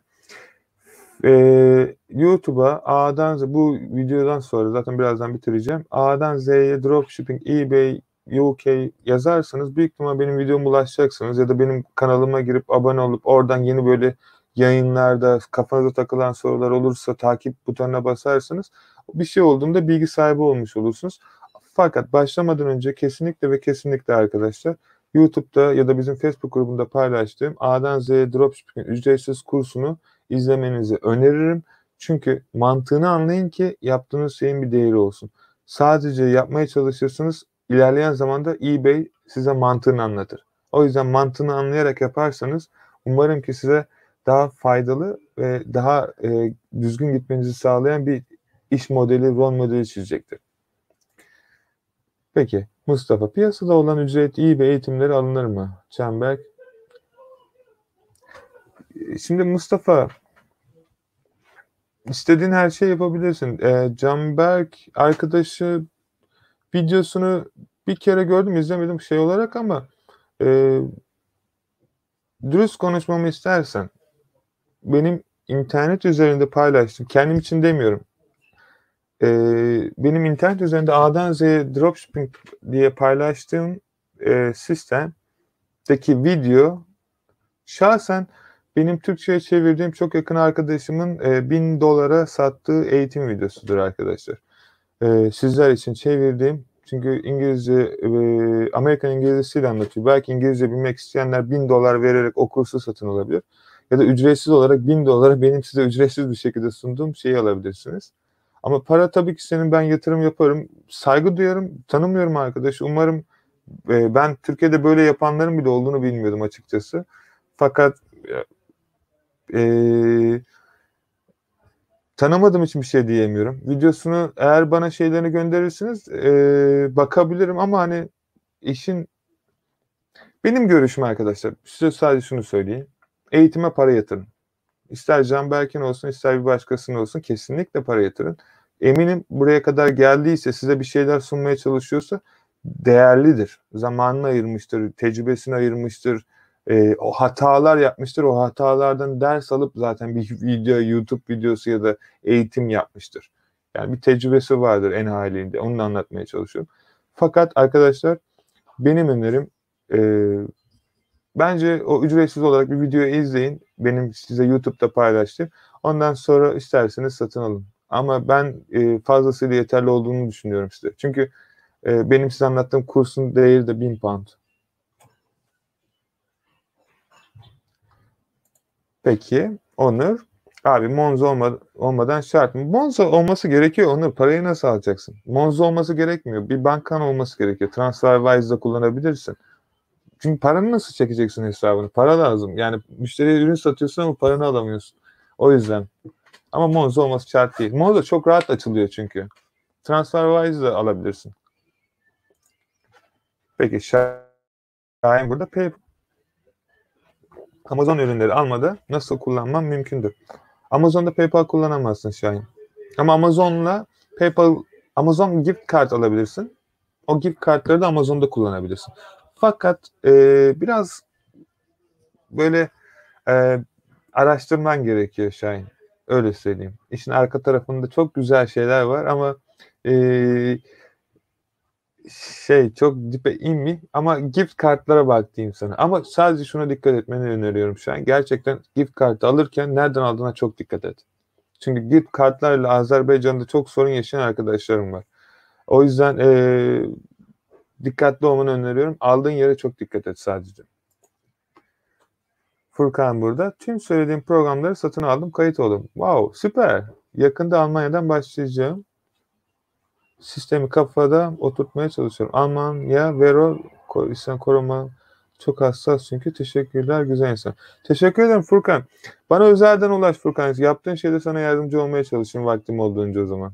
O kadar emek edip bir şeyleri göze aldıysan, riske attıysan, riskten kastım yani action sonunda aldıysan. Çünkü benim amacım sadece sizin daha iyiye gelişmenizi ve daha iyi yapabilmenizi sağlamak. Bu kadar istekliysen ve bu kadar artık harekete geçtiysen artık benim de sana YouTube videolarını izleyebilirsin benim paylaştıklarımı. Ama bir sorun olursa diğer arkadaşlar gibi gruba lütfen kayıt ol. Soruları, görüşlerinizi paylaşın orada. Ben de mümkün olduğunca sana yardımcı olmaya çalışayım. Zaten yakında çok güzel bir şey yapacağım. Artık soru sorabileceğiniz hiçbir şey kalmayacak arkadaşlar. Oraya bir sistem kuruyorum çünkü. Gideceksiniz oraya. Bütün sormak istediğiniz soruları başlayın yazın tak diye karşınıza cevabı videolu bir şekilde çıkacak. O yüzden video yapamıyorum, canlı yayın yapamıyorum. Ve böylelikle çok faydalı olacağını düşünüyorum size. Emre. Abi ürün alırken vergi ödüyoruz. Eyaletten eyalete. Evet doğru Amerika'da öyle. eBay müşterinden vergi alıyor. Fakat o vergiyi bize vermiyor. Bunu nasıl halledebilirim? Ürün pahalıya koymadan bir ayar var mı? Yok Emre o kadar ilerleyemedik. Yani olarak tamam bazı şeyleri arka tarafını bir yola uydurarak yapıyoruz ama hani vergiden kaçamıyoruz. Dürüst konuşmak gerekirse. Ya ki böyle bir niyetim yok en azından benim ama hani onu yapabileceğimiz bir şey yok arkadaşlar. Ama tabii ki şöyle bir şey yapabilirsiniz. Amerika'nın vergi şeyine bakarak ürünlerinizi sınırlayabilirsiniz. Az vergi ödeyen yerler ürününüzü satabilirsiniz. Ya da İngiltere pazarında ulaşabilirsiniz. Hani vergide yapabileceğimiz bir şey yok. Üzgünüm. Mustafa burada. Aylık cironuz ne kadar? Çok güzel bir soru. Mustafa 2 yıl önce falan onları takip ediyordum. Şimdi o kadar şey yapmıyorum yani dürüst konuşmak gerekirse. Fazlasıyla yetecek kadar kazanıyorum kendime bizim takıma. Benim için önemli olan o. Ve bir hayalim var. O hayalimi artık satın alabiliyorum. Bence çok zenginim. Kendim için. Ve iş olarak da iyi gidiyor. Umarım çok daha iyi olur. Kadir burada merhaba. Mustafa fiziksel UK no nereden alabiliriz bir pound'u? Yani burada yaşasaydım bakkaldan alabilirdin. Ama sanırsam şeyde satıyorlar. Gitti gidiyor orada mıydı? Tam yanlış. Grup var istersen Mustafa. Gruba katıl. Grupta arkadaşların hepsi çünkü satın aldı. 20 ya da 30 Türk lirası gibi bir şey olması lazım. Gitti gidiyor oradan birisi satıyor çünkü diye duydum. Erdem teşekkür ederim. İyi oldum. Süper Erdem. Kadir burada. Abi fiziksel PayPal var mı? Ya Belçika'da yaşıyorum. Fiziksel PayPal ne oluyor? Üzgünüm Kadir sorunu anlayamadım ama PayPal internet bankası arkadaşlar. Hotmail ya da hani adreslerinizden kullanılan banka. Zaten PayPal'ın bu kadar ünlü olmasının sebebi bu. Vardır. Tabii ki de banka değildir yani şey olarak. Sam. Grubun ilk üyelerinden kardeşim. Biliyorum Sam. Sana WhatsApp'tan gönderdiğim videolarla ilgili ne düşünüyorsun? Benim takılıp kaldığım yer o videolar çözümü var da senin ne düşündüğünü merak ediyorum. Sam şöyle bir şey var. O dediğin şeyi ben biliyorum. Fakat işin arka tarafında o işi çok iyi yapman gerekiyor. Çünkü yanlış yaptığın takdirde bütün hesaplarını patlatabilirsin. eBay o sistemi yakalarsa bütün hesapların kapanabilir. Ama teşekkür ederim videonun için. Diyor zaten benim yakından da hani şey yaptım konuştum da kişi AutoDS'in zaten programını da yıllardan beri kullanıyorum. Beraber çalıştığım bir şey. Şirketimin büyümesine çok etkisi oldu. O yüzden ben de yıllardan beri onlarla çalışıyorum. Doğru yapabilirsin. Fakat yap. Eğer yapacaksan, niyetin varsa lütfen bana da bildir. Ben de sana elimden geldiğince dikkat etmen gerekenleri şey yapayım. Yani bilgi paylaşalım. Öyle söyleyeyim. Mustafa iyi adammışsınız. Allah razı olsun yardımlarınız için. Ben teşekkür ederim Mustafa. Umarım faydalı olmuştur sana bilgi. Merhaba kanka. Temmuz 15'ten sonra satış yapmak istiyorum. Umarım yaparsın Gözde. Mustafa maşallah. Peki Aytek burada. Avrupa'da yaşıyorum. PayPal hesabı açarken kredi kartı tanımlamak gerekiyor mu? Kredi kartı gerekmiyor ama kartın olması gerekiyor. Aytek. Herhangi bir şekilde çünkü paranı o bankadan alıyorsun. Olsan şirket açmadan PayPal açılıyor mu? Açabiliyorsun. Neden olmasın? Yurt dışında yaşıyorsan adres alman için şirket açıyorlar. Daha kolay oluyor arkadaşlar. Yani sizin daha iyi paranızı almanızı gerekiyor. Ve o yüzden size daha basitleşiyor işler. Yani karşı tarafta bir sorun olduğunda. Peki Onur burada abi tek PayPal hesabıyla hem USA hem UK için iki farklı eBay kullanabilir mi? Ya kullanabilir fakat tavsiye etmiyorum Onur. Böyle bir şey yaptığında iki tane kullanmanı öneririm. Çünkü biri pound biri de dolar hesabı olacak. O yüzden sürekli şeylerle kurlarla uğraşmak zorunda kalacaksın. Önerim yapmaman. Ali burada. Abi seviyorsun. Teşekkür ederim. Furkan burada. Hocam sıkıntı yok. Türkiye'ye gelirsiniz. Birebir evden alabilirim İstanbul'da. Furkan zaten bu ayın sonuna kadar göndermezsem şeylerden sahibinden konudan ya da gitti gitti oradan alıp ben size göndereceğim. Emre burada. Abi ben ABD numarası aldım. PayPal hesabımı açtım. Tebrik ederim Emre. Süpersin. Bir hafta sonra hesabım suspend oldu.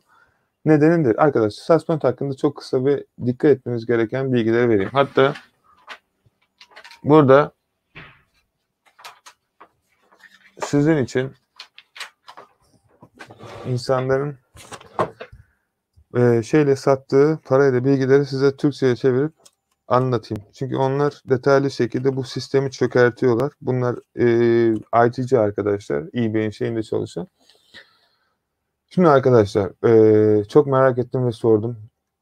Kendim de biliyordum ama bazı şeyleri size hani detaylı şekilde böyle anlatabileceğim şekilde. Arkadaşlar yeni hesap açtığınız zaman burayı gerçekten çok iyi dinleyin. İsterseniz not alın, isterseniz ne yapıyorsunuz yapın ama bir şekilde kafanızda tutun. Çünkü yarın bana ya da kendinize bu soruyu sormayın. Yeni hesap açtığınız zaman birinci madde arkadaşlar kişisel bilgilerinizi bazen eksik girdiğinizde eBay, PayPal'a bağlamadığınızda eBay'in robotu var. Robotu sizi yakalıyor. Ve sistemde güvenlik açığı gördüğü bir şey olursa direkt hesabınıza otomatik suspend mesajı gönderiyor. Bu mesaj tamamen eBay'in otomatik motorunun size gönderdiği mesaj. Bunun eBay'in direkt gönderdiği mesaj değil. Sizin bu süre içerisinde eBay ile iletişime geçip eBay'in sizden istediği evrak bilgilerini, ki bunlar sadece kimlik kartı bilgileriniz ve adres bilgileriniz, gönderdiğiniz takdirde eBay hesabınızı ortalama bir hafta içerisinde geri verecektir. Bu eBay sistemi robot açık gördüğü için arkadaşlar size ilk önce eBay tarafından gönderiyor. Üzgünüm ama eBay her açana bunu yapıyor. Herkese yapacak diye bir şey yok. Eğer her şeyi doğru oynarsanız yapmıyor. Fakat bazı şeyleri eğer yanlış yaptıysanız robotun güvenlik şeyine takılıyorsunuz ve gönderiyorsunuz. O yüzden ilk açtığınızda böyle bir şey oluyorsa arkadaşlar üzülmeyin. Sistem gönderiyor. eBay göndermiyor. eBay üzerinden geliyor ama. İkincisi olarak arkadaşlar, satışlarınızı bir anda hızlandırmayın lütfen. Bir anda ilk ay, örnek veriyorum, ilk ay $1000'lık satış yapıp ikinci ay benim yaptığım gibi hani $10.000', $100.000 vurmayın. Çünkü bir anda algoritmada böyle oluyor ve direkt hesabınız yine suspend'e uğruyor. Restriction oluyor. Hesabınız şey oluyor. Yine arka tarafında çok uğraşıyorsunuz. Benim almam 5 günümü sürdü arkadaşlar. 5 gün içerisinde çok büyük bir maddi olarak bir şey oldu. Yani 5 günlük satışımız gitmesi demek bizim için arkadaşlar. Yani başka dükkanlarımız olduğu için sorun olmuyor ama arkadaşlar yani gerçekten cirolar şey oluyor. Cash flow durduğu zaman biraz işlerin ilerlemesi şey oluyor. Üçüncü arkadaşlar, penny ürünleri satmayın. Yani ne demek? Yani bir milyoncu gibi ürünler satmayın. Çünkü buradaki mantık şu. eBay'de satış alan her kişi size yorum bırakabiliyor ve rating verebiliyor. Feedback verebiliyor. Buradaki satıcılar feedback'ini daha hızlı ulaştırabilmek için en ucuza işte örnek veriyorum 10 kuruşa 20 kuruşa ürün satıyor ve her alıcı onlara yorum bırakıyor. Ve birlikte eBay sisteminde çok iyi satıcı olarak gözüküyor. Fakat eBay bundan hoşlanmıyor. O yüzden penny ürünlerini satmamaya çalışın. Yani 1 pound gibi 2 pound gibi ürünleri satmamaya çalışın. Bunun dışında arkadaşlar eBay metriklerine takılmayın. Şimdi eBay metriğine takılmak ne demektir? eBay metriği eğer müşteriden ürün aldıysa, case açtıysa, parasını geri istiyorsa, ürünle ilgili bir sorun varsa arkadaşlar size case açıyor eBay üzerinden. Bu case'leri hemen kapatmaya çalışın. Nasıl kapatılacak? Sadece cevap vereceksiniz. Ürünüm gelmedi. Oraya yazacaksınız. Ürünün tracking numarası mesela yoksa yenileyeceksiniz. Tracking numaranız bu. Bununla takip edin. Teşekkür ederim dediğinizde case kapanıyor. Ve böylelikle arkadaşlar eBay bu şekilde yaptığınızdan dolayı case'inizi sıkıntı çıkartmıyor. Ama eBay görür ve sizin cevap vermenizi de görürse, case'i kendi kapatırsa, üzülerek söylüyorum, restriction belki çok ciddi bir durumsa kapanabilir bile hesabınız. Buna çok dikkat edin. Ve arkadaşlar Veroring. Lütfen ve lütfen yeni başlıyorsunuz. Paranızın olmamasını anlayabilirim ama bazı şeyleri, Vero ürünleri yüklemeyin. Yani nasıl anlayacaksınız? Uygulamaları ücretsiz 30 tane Hustle Go Trail'im var. Onu kullanabilirsiniz. Onu da kullanmak istemiyorsunuz arkadaşlar. Adidas, Nike, yani çok brand olan, gerçekten böyle parlayan ürünleri yüklemeyin. Sadece yani çok basit ürünleri bulun. Bunları yükleyin. Ve bunun dışında arkadaşlar MC011 kısmı gelebiliyor. Bu da işte eBay'in hesabında sorun olduğundan dolayı şeyler olabiliyor. Bunun için dikkat etmeniz gereken şey de tamamen arkadaşlar öyle durumlar yaşadığınızda arkadaşlar eBay'in sizden istedikleri evrakları eBay'e ulaştırın. Bunu yapan arkadaşlar var. Fakat dikkat etmeniz gerekiyor arkadaşlar. Bu duruma bence gitmemeye çalışın. Umarım faydalı olmuştur.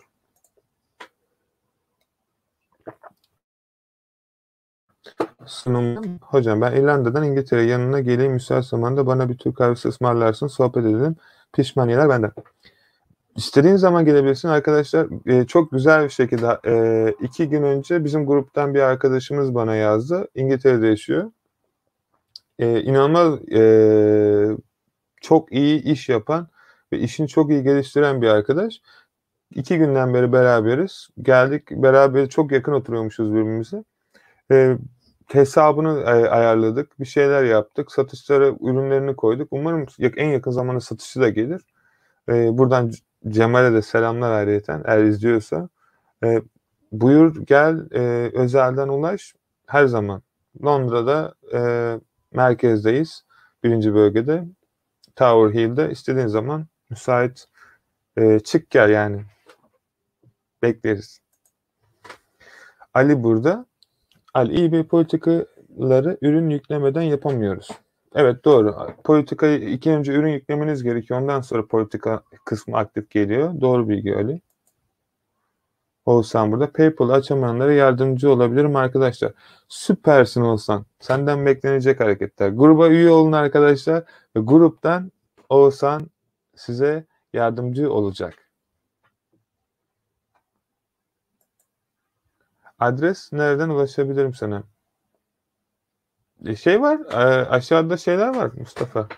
Linkler var. Oradan Facebook grubumuz var. Oradan yazabilirsin. Facebook'tan ulaşabilirsin. Çok uzak bir adam değilim ben. İsim soyisim. Abi ürün bulmakta hala sıkıntı çekiyorum ne yazık ki. Şöyle yapmanı öneririm. Hangi markette çalışıyorsan Amerika ya da İngiltere. Amerika'da çalışıyorsan Home Depot'a gir, ürün bak. Home Depot gerçekten çok iyi bir satıcı. Oradan ürün bakmanı öneririm. İngiltere'de de yapıyorsan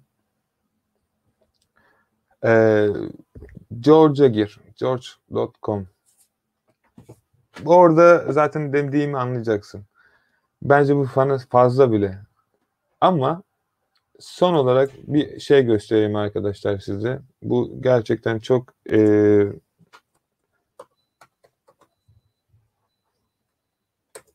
hala da sorun yaşıyorsan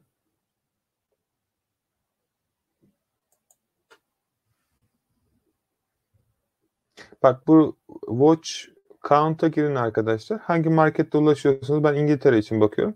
Buradan kategori seçelim. Mesela bebek kategorisi. Show Me kısmına gelin. Ve Show Me kısmında gördüğünüz gibi en çok internette ne arandığını eBay üzerinden gösteriyor. Ve sen de bu ürünleri satmaya çalış. Çünkü bu ürünü 6.000 kişi izliyorsa demek ki inanılmaz derecede şey yapıyor. Mesela eBay'de bakalım bu ürüne. Bak 5.000 kere bu kişi satmış. Bu ürünü şimdi 10 pound'dan daha ucuza bul. Git bir yerden araştır artık. İstediğin yerden araştırabilirsin. Bakalım bir şey çıkacak mı?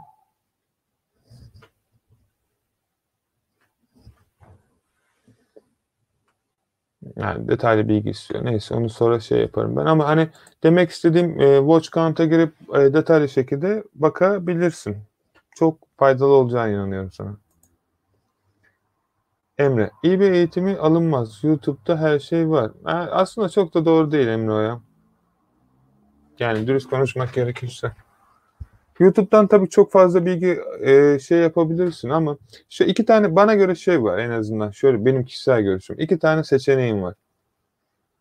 Bir tane bilgiyi eğer sen kendin öğrenmek istiyorsan YouTube'dan milyon tane video izlemen gerekiyor. Ve bunun içinde belki 5 ayını harcayacaksın. Belki bir yılını. O bilgileri öğrenene kadar. Çünkü hepsi farklı yerlerde olacak. Bir tanesi orada, bir tanesi benim kanalımda, bir tanesi başkasının kanalında. Ama eğitimleri aldığın zaman her şey zaten şeyde hazır oluyor. Sadece baştan sona izliyorsun. Hani belki bir haftada bütün öğrenmen gereken bilgiyi öğreniyorsun ve bitiyor. Hani daha araştırmana gerek yok. Yani ya zamanını yatıracaksın ya paranı. İkisinde tercih senin. Bence eğitim videolarından da şey beklemeyin arkadaşlar. Hani bir mucize beklemeyin. Ben bir tane şu an eğitim videosu yapıyorum. A'dan Z'ye 10 tane dünyanın en iyi benim çalıştığım, inandığım ve gerçekten bildiğim bu işi yıllardan beri bütün kullandığınız yazılımları bile yapan kişilerin bütün eğitim videolarını bir tane eğitim videosu halinde Türkçe'ye çevirerek yapmaya çalışıyorum sizlere arkadaşlar. Çok zaman alıyor, inanılmaz derecede. Yaptığım şeyi çok iyi biliyorum fakat bunu nasıl kolay bir şekilde anlatabileceğimi bilmiyorum. Çünkü basit iş fakat biraz açık konuşmak gerekirse size öğretmek istediklerim biraz daha derin ve anlamanızı istiyorum. Çünkü bu size eğitim videosu satabilirim. Ben de satabilirim. Fakat şunu anlamıyorsunuz bence. Siz ya da başkası eğitim videosundan her şeyi bekliyor. Arkadaşlar işin mantığını anlamadığınız sürece ben her şeyi takır takır yapayım. Siz anlamadıktan sonra anlamadınız. Olay benim anlatmamda ya da başkasının anlatmasıyla olmayacak. Mantığını anlamanız gerekiyor ki yaptığınız şeyi anlayasınız. Anlamadığınız şeyin mantığını anlamaya çalışıyorsunuz. O yüzden zaten bir şey eğitim videolarını izledikten sonra bu ne biçim video diyorsunuz. Buradaki iş benim zaten size yapmaya çalıştığım şey işin mantığını anlatıp bu videoda değil de hani ondan sonraki yapacağım videoda mantığını bir anlatacağım. Mantığını anlattıktan sonra zaten yaptığınız şey bunu bu yüzden yapıyorum, bunu bu yüzden yapıyorum, bu programı o yüzden kullanıyorum diyeceksiniz. Ve böylelikle yani bir yılda yapacağınız başarıyı belki ben bir ayda ulaşacağınızı anlıyorum. Batu, hocam ben ilk satışımı yaptıktan sonra PayPal girip kontrol etmek istedim. Hesabım geçici olarak limitlendirdiklerini bildirdiklerini gördüm. Kimlik ve TC merkezine. Tamam sorun değil Batu. Her zaman yapıyorlar güvenlik açısından. Yani her zaman değil ama %70. Sadece evrak bilgilerini gönder. Yani o sadece oradaki mantık senin gerçekten kişiyle doğru bir insan olduğunu anlamak. Yani bunu robotlar da yapıyoruz ya biz. Yani sen yap. Kişisel bilgilerini gönder onlara. Sadece sen o Batuhan'la görüştüklerini anlasınlar. Evet. Wow. Sorular arkadaşlar gerçekten hakkını verecek kadar. Peki mümkün olduğunca hızlı detaylı anlatmaya çalışıyorum. Biraz zaman alıyor arkadaşlar. Fakat hepinizin sorusu olduğu için grupta da yazamadığım için bu aralar mümkün olduğunca size faydalı olmaya çalışıyorum. Arkadaşlar Canberk abinin PayPal sorunu beleşi Akın abi de var. Yani size kalmış arkadaşlar. Yani arkadaşlar şimdi şöyle yani Kadir teşekkür ederim.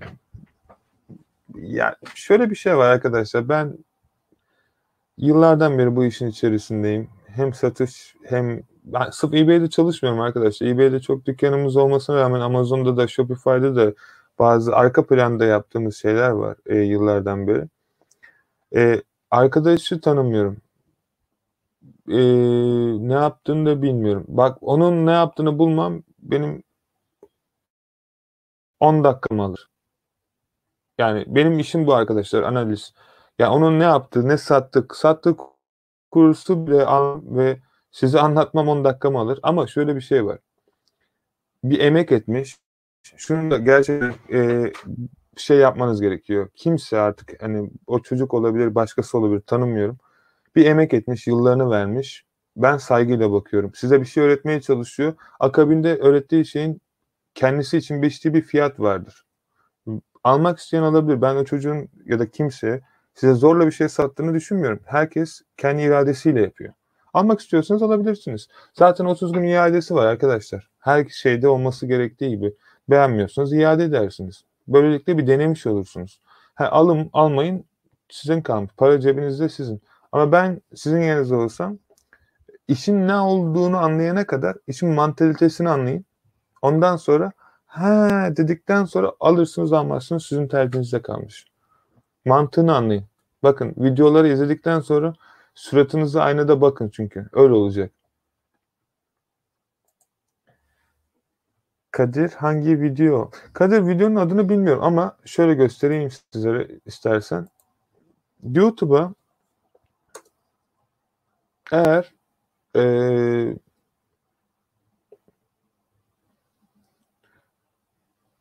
şey yazarsan eBay drop shipping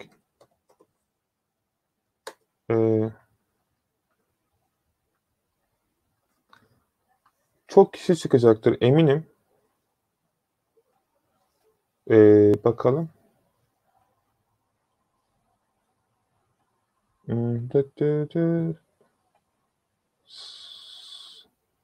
Evet. Daha detaylı yazalım. eBay Dropshipping Akın Yılmaz yazarsak bakalım bir şey çıkıyor mu? Evet direkt Akın Yılmaz eBay Dropshipping Akın Yılmaz yazarsınız. Grupta linkini de paylaştım. Gruptan da bakabilirsiniz. Şu ilk çıkan videoyu izleyin arkadaşlar. Bence burada satın alacağınız her şey fazlasıyla var. Ama tabii görüş sizin. Eğer beğeniyorsanız arkadaşlar sadece sizden isteğim daha çok insana ulaşmasını, sizin gibi daha çok arkadaşa ulaşmasını istiyorsanız Beni orada destekleyebilirsiniz ki yorum yapın, görüşlerinizi bildirin. Benim için önemli. Bunun dışında da öyle olunca YouTube daha çok ön plana çıkardığı için daha çok sizin gibi bu işi yapmak isteyen arkadaşlara ulaşıyor. Onlar da bu bilgiyi ücretsiz olarak elde ediyor. Yani amacım o. Yoksa YouTube'dan bir şey kazanmıyorum arkadaşlar. Öyle bir beklentim de yok açıkçası. Kadir, Facebook'ta grupta PDF var. Doğru. Gruptan paylaşabilirsiniz. Semih burada. Merhaba Semih. Akın abi, Amazon Porto Rico'ya gönderdim. Gönderim muhabbeti nedir? Semih, Porto Rico ile ilgili bir yazılar gördüm. Açık konuşmak gerekirse. Fakat Furkan sorun yaşadı Porto Rico'ya gönderirken. Bana kendisi de yazdı ayrıyeten. Sanırsam bazı şeyler istiyor Porto Rico tarafından. Mümkün olduğunca pahalı ürün listelememeye çalışın sadece. Benim size önerim. Çünkü sorun yaşadığı şey konusunda. Onu istersen Furkan'la konuşursan grupta daha detaylı olacak. Çünkü sorunu kendisi çözdü. Semih, UK fiziksele zam geldi Türkiye'de.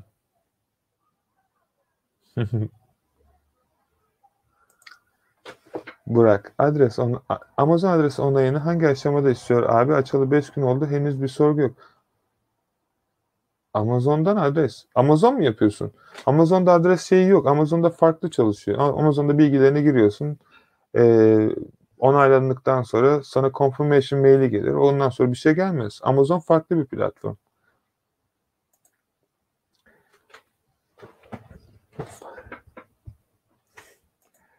Peki. Evet arkadaşlar, varsa kafanıza takılan ve diğer insanlara yardımcı olacağını düşündüğünüz sorular, birazdan canlı videonun sonuna geleceğim çünkü. Sorun ve bundan sonra da arkadaşlar nasıl yapılacağınızı ve gruplardaki satışlarınızı lütfen Facebook grubunda paylaşın. Arkadaşlarınız varsa onları da üye yapın ki daha çok büyüyelim, daha çok kişinin para kazanmasını sağlayalım ücretsiz bir şekilde ve daha başarılı bir şekilde ben de elimden geldiğince sizlere yardımcı olayım. Ve böylelikle arkadaşlar başarıya ulaşalım. Çok daha iyi gidiyor. Herkes çok iyi satışlar yapıyor arkadaşlar. Durmak yok. Çok iyi gidiyor. Umarım hepimiz birbirimize yardım ederek çok daha iyi yerlere getirebiliriz. Çünkü ben bir kişiyim. Bugün hepinize ulaşabildim. Sizin de yardımınızla çok daha kişiye ulaşabiliriz. Ve böylelikle birbirimize yardım ederek daha çok gelirler kazanmalarını sağlayabiliriz. Hasan Akın abi, farklı sitelere dropshipping yaparsak kargo takip numarasını nasıl eBay'de alıcıya vereceğiz? Tracker bot gibi program var mı? Vermeyeceksin. Yani şöyle bir şey var. Tracker numarası veren supplier'ler çalışmaya çalış. Ve ayrıyeten tracker numarasını aldığın zaman tracker botta onu convert yap. Blue Car Express'e. Onun verdiği numarayı da eBay'deki müşterinin verdiği kargo numarasına tracker numara olarak ekle. Şu an benim kendi kullandığım ve size önereceğim TrackerBot. Diğerleriyle açıkçası şey yapmıyorum. Yani şu an herkesin genel olarak kullandığımız o. Yani kullanmadığım bir şey size önermiyorum arkadaşlar. O yüzden varsa bildiğiniz bana paylaşın, ben araştırayım. Büyük ihtimal bir arkadaşımı çıkar ya da çıkmasa bile bakayım nasıl ben kullanayım. Belki gözden kaçırdığımız bir şey olabilir tabii ki ama bu şekilde yapabilirsin. Eğer hiçbir şey de yoksa yapabileceğin bir şey yok. Yani boş geçeceksin sadece şey. Kral Closer. Abi bir satışı stoktan dolayı iptal etmem lazım ama satıcıya defekt var iptal etti dedim. Cevap vermedi. Ben ürünü iptal etsem sıkıntı olur mu? Bir de para iadesi otomatik olur mu? Şimdi evet. Kral, kullanmanızı istememin sebebi zaten o. Programı kullanmanızı istemeniz. Programda bile bazen oluyor açık konuşmak gerekirse. Çünkü sistemde 90 dakikada bir şey yapıyor.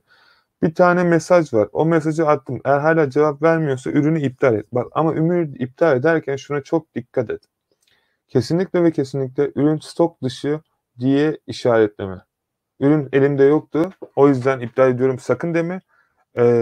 Onu öyle bile olsa öyle yapmayın. Direkt hesabınızı defekt yapıyorsunuz çünkü. Alttaki müşteri ürünü iptal etmemi istediği kısmına tıkla.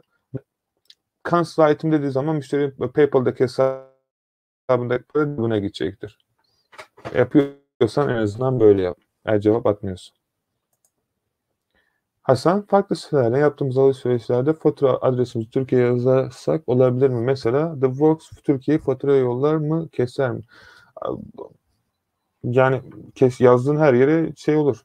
Fakat Hasan bak şunu dikkat etmeni öneririm. Ya da bu bilgi seninle şey yapmayayım, yanlış anlaşılabilir. Şöyle yapalım Hasan. Fatura adresini, kendi adresini yazabilirsin. Zaten fatura adresini göndermiyorlar. Bunlar invoice şeklinde şeyini yüklüyorlar. E-mail olarak gönderiyorlar. Öyle söyleyeyim. Bu arada arkadaşlar çok güzel bir şey buldum. Şey olarak. Bakalım şöyle yapalım. Bugün Çin'den toptancı buldum. En sonunda ürün sipariş ettim. 4 günde İngiltere'ye getirdim. Bippu. Yani çok iyi bir supply buldum arkadaşlar. Biraz tadını çıkartayım. Sizinle bilgisini de paylaşıyor olacağım. 4 güne. Wow. Yani gerçekten wow arkadaşlar. Ve ürünü inceledim. Ürünü detaylı şekilde baktım. İnanılmaz bir ucuz paraya geldi. Sanırsam şimdi bir fabrikaya yetecek kadar sipariş vermem gerekecek. Çok mutluyum. Gerçekten arkadaşlar olabiliyor. Araştırmak gerekiyor. O yüzden hani ben yapabiliyorsam benden fazlasını sizler yaparsınız. O yüzden arkadaşlar lütfen kendinize inanın. Çıp çıp çıp çıp çıp çıp dedikten sonra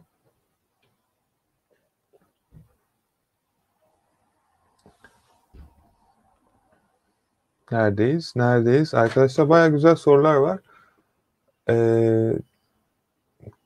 Peki buradayız. Mustafa'dayız. İnternetteki bedava UK nolalarını kullanmamızda sakınca var mı? Gitti oradan mı almalıyız? Kesinlikle. Mustafa mesaj gelecek cep telefonuna. O mesaja gelen numarayı sisteme nasıl girmeyi düşünüyorsun? Gruba üye olduysan grupta yapan arkadaşlar var. O şekilde bilgi de alabilirsin istersen. Ama alman gerekiyor diye düşünüyorum ben. Şahin, kardeş UK PayPal hesabı eBay'de kullanmak sorun olur mu? No, olmaz. Sadece şeyi yaşayacaksınız Şahin. Yani convert farkı, yani para şeyi farkı yaşayacaksın. Bence Amerika'da yapıyorsan Amerika'da aç. Yani en azından şey olmasın, sürekli dolardan pound'a, pound'dan dolara öyle sorun yaşamazsın. Emre. Abi benim suspend olan hesabım PayPal, eBay değil.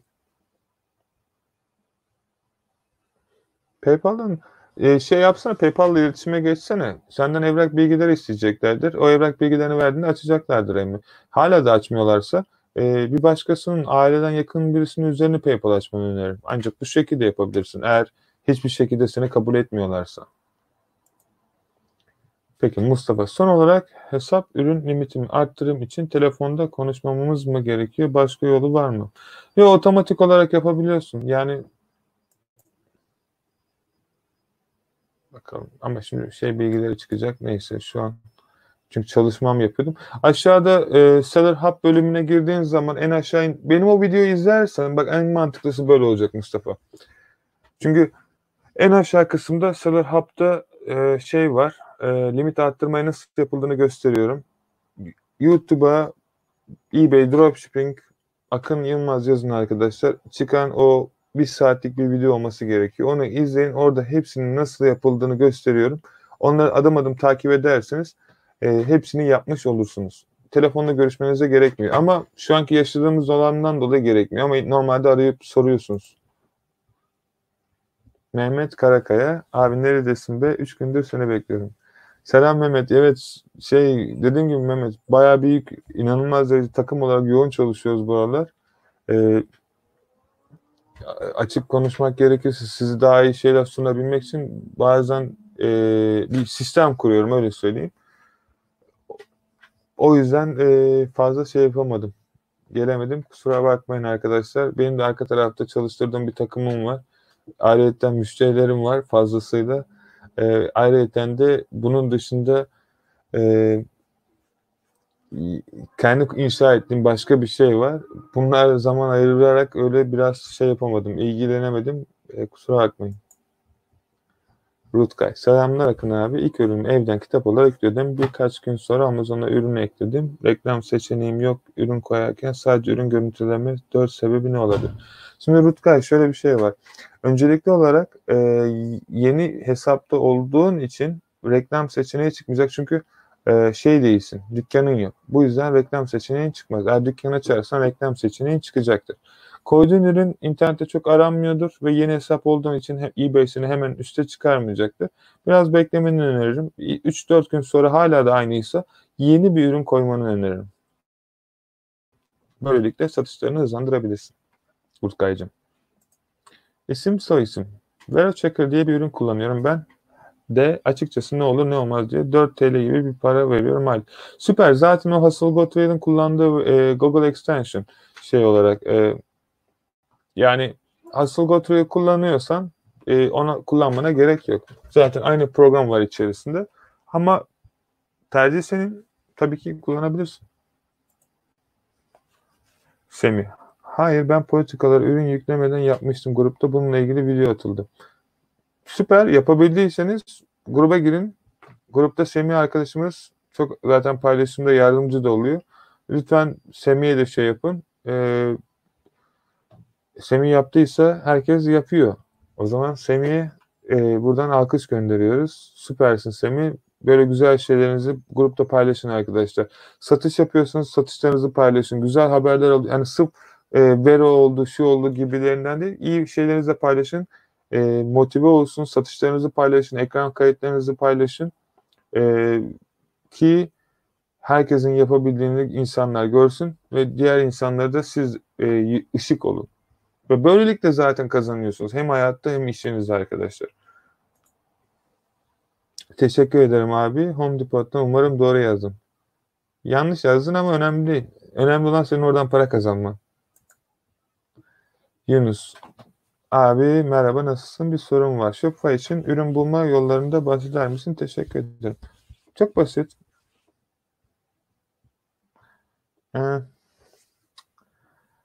Oberlo'yu kullanıyorsan Oberlo'ya gir. Oberlo'nun sayfasında AliExpress'in ürünleri var. Orada en çok sipariş bir kategori seç. Kategori seçtikten sonra üstte sipariş bölümü var. En çok sipariş yapanmış ürünleri seç. Oradan da ürünü yükle.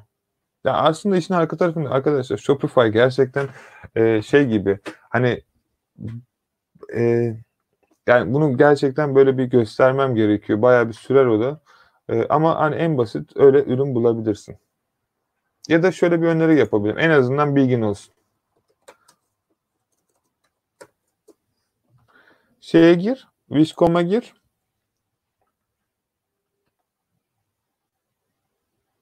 Yunus. Bak Wish.com'a girdiğin zaman burada popüler ürünler var, tamam mı? Burada internette mesela bak şu ürünü 20.000 kişi satın almış. Görüyor musun? Şunu 50.000 kişi satın almış. Mesela buraya gir.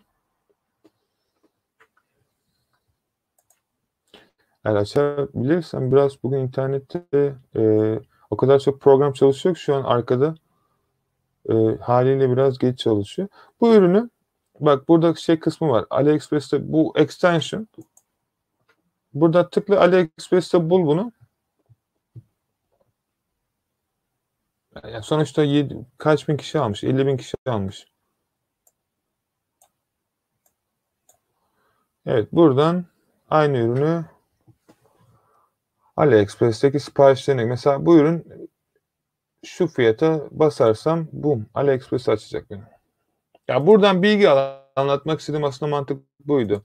Buradan en çok satan ürünler hakkında bilgi al. Wish'teki fiyatına aldanmayın arkadaşlar. Wish farklı çalışıyor. O yüzden buradan sadece bilgi alın. Hangi ürünün en çok talep edildiği hakkında. Ondan sonra girin AliExpress'te ve diğer çeşitli platformlarda ürünü bulmaya çalışın. Bence Shopify için güzel. Shopify çok karışık arkadaşlar. Yani karışıklıktan kastım çok basit de ürün bulma şeyi farklı, öyle söyleyeyim. Shine Home Depot ürünü başına ekstra fazla tax importu tutur. Onu nasıl çözebiliriz? Şahin sen yazarken ben de Azerbaycanca önce konuştum bu arada. E, şeyini yükselteceksin Şahin. Kâr marjını yükselteceksin. Mesela örnek veriyorum, Amazon'dan ürün listelerken %30 profitle yapıyorsan kâr marjını, Home Depot'tan yaparken %40'la yapacaksın. Böylelikle bu şeyi oradan kapatacaksın. Çalıştığın supplier hepinizin çok iyi bilmesi gerekiyor arkadaşlar ki ona göre sizler de şey yapın. Peki Mehmet burada. Hesabın 25 Mayıs'ta açtım, süper. Ürün listelemede yükseltme talebinde bulunacaktım fakat 45 gün iş geçmesi gerekiyormuş. Olabilir, ilk ürün olduğu için 10 Temmuz'da bitiyor. 45 gün Kasım'da bittikten sonra ekstra bir şey yapmam gerekiyor mu? Hayır Mehmet, sadece başvur, onlar sistemde satış yaptığını görüyorsa zaten otomatikman yükselteceklerdir. Oradaki süre içerisinde sadece satış yapmaya çalış. Ucuza ürün koy. Daha çok satış olsun. Hesaba giriş çıkış olsun. Kâr marjını düşük tut. Örnek veriyorum, bir pound tut. Böylelikle hesabın aktif olduğu zaman eBay otomatikman yükseltmeni isteyecektir. Aytek. Avustralya'da yaşıyorum. Süper Aytek. Avusturya'da pardon. Avusturya. Türkiye'de ürün getirip İngiltere pazarında satış yapacağım. İngiltere'de şirket mi açmak daha mantıklı yoksa yaşadığım Avustralya'da mı? eBay ile e-ticaret hakkında ne düşünürsünüz? Güzel soru Aytek. Yani benim kendi görüşüm. Ben burada dükkanım da vardı, kapattım. Dükkan bana göre değil arkadaşlar. Ben bir yere sabit olamıyorum çünkü. Ben nereye gittiysem o yaptığım şeyi de götürmem gerekiyor. Türkiye'den İngiltere pazarına girmem biraz maliyetli olabilir. Biraz değil, bayağı maliyetli. Benim sana önerim, bence eğer daha önce hiç ticaret yapmadıysan e-ticarete gir. Minimum riskle maksimum kazanç elde edebilme daha yüksek. Yani bir ürün alırsın, satamazsın İngiltere pazarında, ürün elinde kalır. Fakat ticaret çalışma sistemini biliyorsan tabii ki ikisini de yapabilirsin. Ama yeniden hiçbir şey bilmeden başlıyorsan ticarette başla. Ürünü koyarsın, ürün satılmazsa en kötü çıkartırsın, yenisini koyarsın. Böylelikle para kaybetmemiş olursun. Böyle bir şey yapıyorsan da sonuçta Avrupa vatandaşı olduğun için, yani Avrupa'da yaşadığın için İngiltere'de bir şirket kurup oradan yönetebilirsin. Bu benim sana kişisel önerim ama tabii ki istediğini yapabilirsin. Umarım faydalıdır senin için bilgim. Oğuzhan, her türlü yardım ve destek olursa bildiklerinde yeni başlayanlar için sadece gruba üye olun. Süpersin Oğuzhan. Gruba yardımcı olun arkadaşlar. Biz de sizlere daha çok yardımcı olabilmeye çalışalım. Çünkü aslında mantık şöyle çalışıyor. Ben her şeyi bilsem dahi, ki bilmiyorum, her şeyi de bilsem dahi size yetişemem arkadaşlar. Ve böylelikle aslında başkasının da bildiği çok kolay bir şey. Bir arkadaşımız bilmiyor olabilir. Yeni yani herkes ben bilerek öğrenmedim ama yıllarımı harcadım, ayrı bir şey. Böylelikle öğreniyorsun zaten. O oluyor, soruyorsun, öğreniyorsun. Fakat grupta bilen arkadaşların sayısı çoğalırsa cevaplanan soruların cevabı da azalır. Yani daha çok soru sorulabilir ama bilen kişiler arttıkça soruların cevaplarını verir ve daha çok kişiye yardımcı olmuş oluruz. Yani ben sizi yukarı çıkartmaya çalışırken sizin de aşağıdaki arkadaşlarınız, hani illa yakın arkadaşınız olmanız gerekmiyor. Etrafınızda bu işi yapmak isteyen niyetli insanlar varsa davet edin. Herkesin bir saygı çerçevesi içerisinde arkadaşlar, sadece en önemlisi. Bu şekilde birbirimize yardımcı olarak daha iyi gelirler elde edebiliriz. Arkadaş olabilirsiniz. Hayatınızda geçerli şeyler yapabilirsiniz. Gibi gibi. Mustafa abi, siz kaç yaşındasınız? Kaç yaşından beri girişimcisiniz? Mustafa, yani yanlış anlamazsan çok özel bilgi paylaşmak istemiyorum ama yani doğduğumdan beri neredeyse bizim aileden kaynaklı böyle bir işin içerisindeyim, sürekli çıkamadım. Ama yaş olarak 32'ye giriyorum. Öyle söyleyeyim. Yani bayağı, yani onunla doğdum, hala da onunla da gideceğim. Aytek, İngiltere'de tanıdığınız depo hizmeti veren bir yer var mı? Var, Amazon, FBA. En iyisi. Çalışacaksan Amazon'da çalış. Başka kişileri depo emanet etmek vesaire bence unprofessional. Mr. Galante. Şu PayPal sorunu halledebileceğim bir video var mı Akın abi? Var. PayPal'ın sorunu yok ki arkadaşlar. Siz sadece gruba girin, bak gruptaki bütün arkadaşlar nasıl açtı. Gruba bakın, takip edin. Hepsi paylaşıyor nasıl açacağınızı adım adım. Biraz araştırmanız için zaman gerekecek sadece. Bir bakın gruba. Grupta herkes açtı arkadaşlar. Yani sadece o şeye bak. PayPal'da şey yok çünkü. Mantık şu. Burada adres alıyorsunuz. Size verdiğim gruptaki internet sitelerinden ya da başka yerden bilmiyorum artık size kalmış. Adresinizi aldıktan sonra, şirketinizi kurduktan sonra TransferWise'da o bilgilerle hesap açıyorsunuz. O bilgileri de PayPal hesabınıza giriyorsunuz. Bu kadar. Ondan sonra PayPal'ınız oluyor. PayPal'a girerken de IP'nizi değiştiriyorsunuz. Ya bu kadar basit. Grupta da paylaştık. Biraz sadece araştırman gerekecek. Biraz bak ondan sonra umarım açarsın. Kontrolsüz bu da. Merhaba, hoş geldin. Seni görmek çok güzel. Peki, Akın abi 17 yaşında biri bu işi başarabilir mi? Ben yıllar önce başardım. Benden hiç farklı olduğunu düşünmüyorum. Belki fazlam vardır. Kadir Galente ben yaş 15 mi? Peki. Elektrikler kesildi. Seni çok seviyorum abicim. Sen bir devrim yaptın. Türkiye'de çok teşekkür ederiz. Türkiye'nin en büyük eBay Dropshipper Face grubuyuz. Daha da iyi olacak. Yani şu an kaç günden beri arkada gördüğün şeyler şu an bence Türkiye'de değil dünya üzerinde. Zaten o yaptığım eğitim videosunun 3-4 tane dile çevireceğim. Yani Rusça yapmayı düşünüyorum. İngilizce yapmayı düşünüyorum. Türkçe yapmayı düşünüyorum. Belki açıkçası bu ülkeye çok fazla şey yapmak istemiyorum. Ülke ayırmıyorum ama Litvanca da yapabilirim ayrıca. Belki başka daha da yapmam büyük ihtimalle. 4 tane dile çevirebilirim. Çok daha iyi olacak. Onları gördükten sonra siz çok şaşıracaksınız arkadaşlar. Kaan'ım. Merhaba Kaan. Peki yavaş yavaş soruların sonuna geliyoruz arkadaşlar. Yine video 2 saati buldu. Arka tarafta şu an Çin'den şeyler yapıyorum. Çok mutluyum arkadaşlar. Yani Çin'den sipariş verdik. 4 güne geldiyse harika. Onur. Akın abi benim listemde istediğim ürünlerde Wise'ın üstünde Buyer ID bir kullanıcı adı yazıyor ama ürün satılmadı. Hiçbir fikrim yok. Başkası satabilir. Ya da Buyer kullanıcı bir kullanıcı adı yazıyor ama ürün satılmadı. İlginç. Belki ürün satılmıştır. Debug detaylı istersen order kısmında. Yani çünkü buyer ID diyorsa satıcının bilgisini söylüyordur ki demek ki birisi satın almıştır. İstersen bir bak eğer bir şey gelmediyse de sorun yok. Yani eBay'den sana bir uyarı gelmediyse senin yapabileceğin bir şey yok çünkü. Kaan'ım şimdi bir şeyleri değiştirmek isterim. Aldığın her nefeste bunu yapabilirsin Kaan. Sadece niyet et. Niyet etmek çok önemli. Neye niyet ediyorsan düşüncen ona yönelir. Yönelen şeyde de oraya gider. Vücut ona uyar ve öyle de oraya ulaşsın ve başarırsın. Ama onun başarına kadar çok da şeyler yaşayabilirsin ayrı bir konu. Ama günün sonunda başarırsın. Eğer yeterince istiyorsan. Lütfullah. Akın abi yurt dışında da aynı Türkiye'deki gibi herhangi bir dropshipping yapan veren toptancılar var mı? Amazon'da ya da eBay'de yapabilmek için. Var tabii ki Lütfullah ama hani önermem açıkçası. Yani yapabilirsiniz arkadaşlar. Bunlar her şeyi yapabilirsiniz. AliExpress'e girin. Türkiye'deki toptancılara bakın arkadaşlar.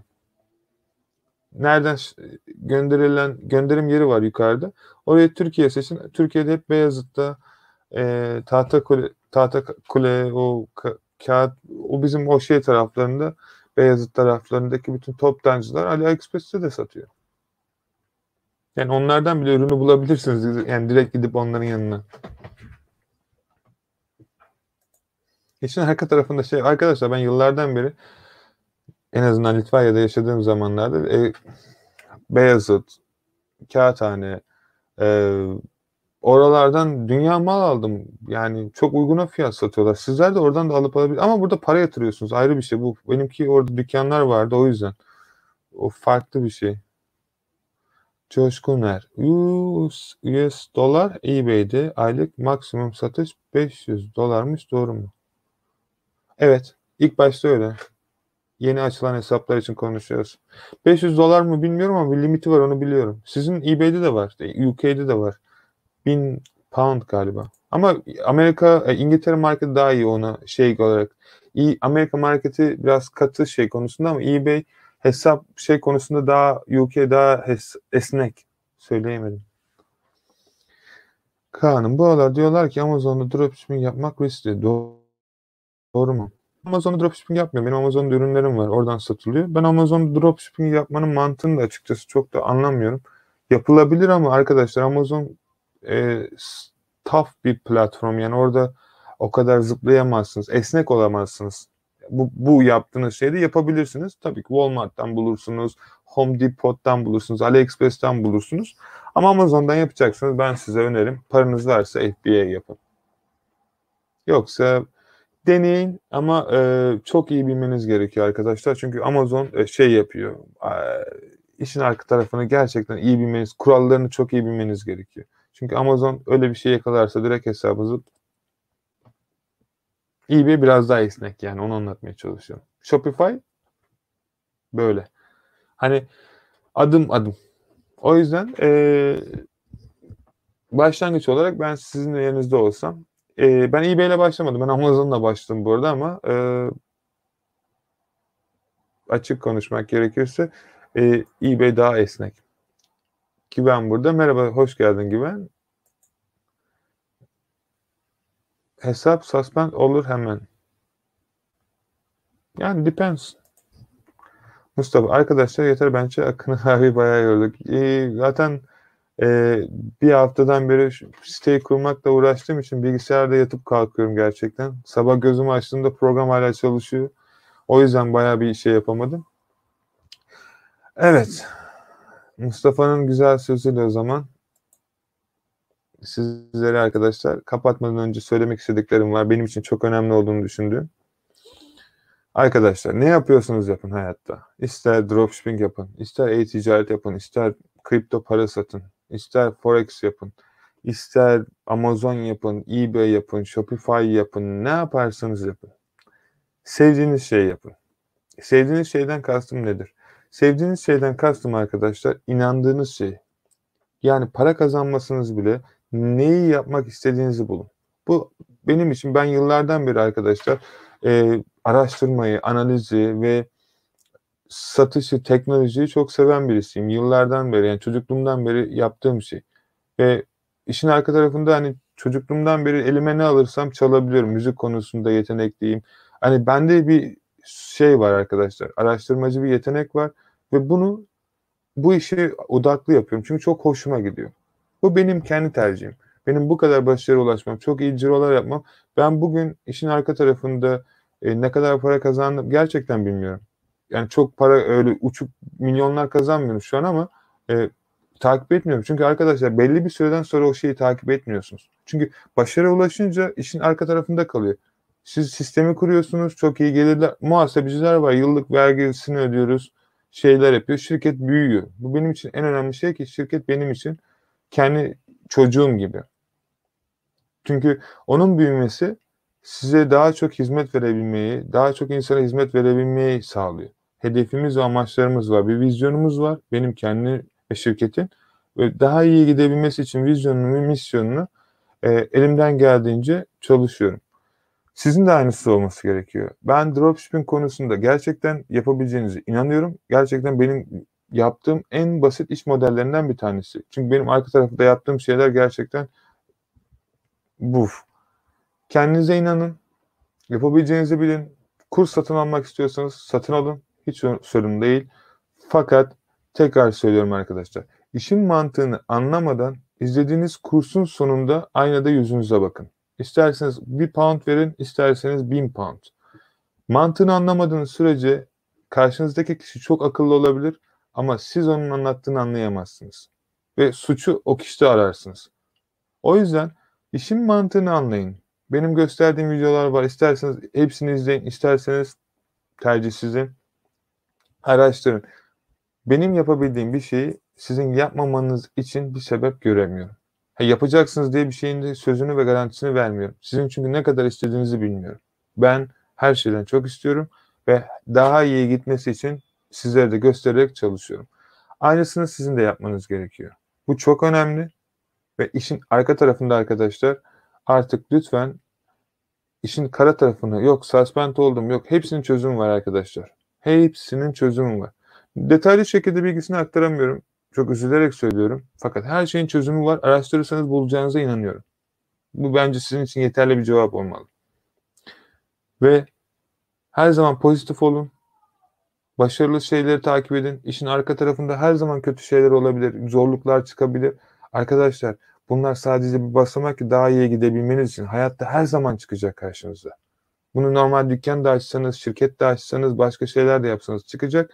İnanın kendinize, ben elimden geldiğince yardımcı olacağım. Siz de sizin gibi bu işi yapmak isteyen arkadaşlar varsa, öğrenmek isteyen arkadaşlar varsa ya da onun da faydalanabileceğini düşündüğünüz bir şey varsa, arkadaşınız, eşiniz, dostunuz, isterseniz gruba katın, isterseniz videoları izlesin, mantığını anlasın, yapabileceğini inanıyorsa grupta herkes birbirine yardım ederek zaten iyi boyuta geliyor.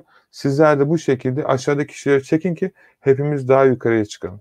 Ondan sonra zaten günün sonunda arkadaşlar ben inanıyorum ilk satışınızın geldiğinde çın çın diye sesini duyduğunuzda diyeceksiniz ki o kadar şey oldu ama başardım. Çünkü o çın çın belki sonsuza dek ötecek. Onu görebilmeniz gerekiyor. O yüzden arkadaşlar %80 öğrenin, %20 çalışın. Bunu değiştirebilirsiniz ama ben öyle yapıyorum. Ne yaptığınızın mantığını anlayın.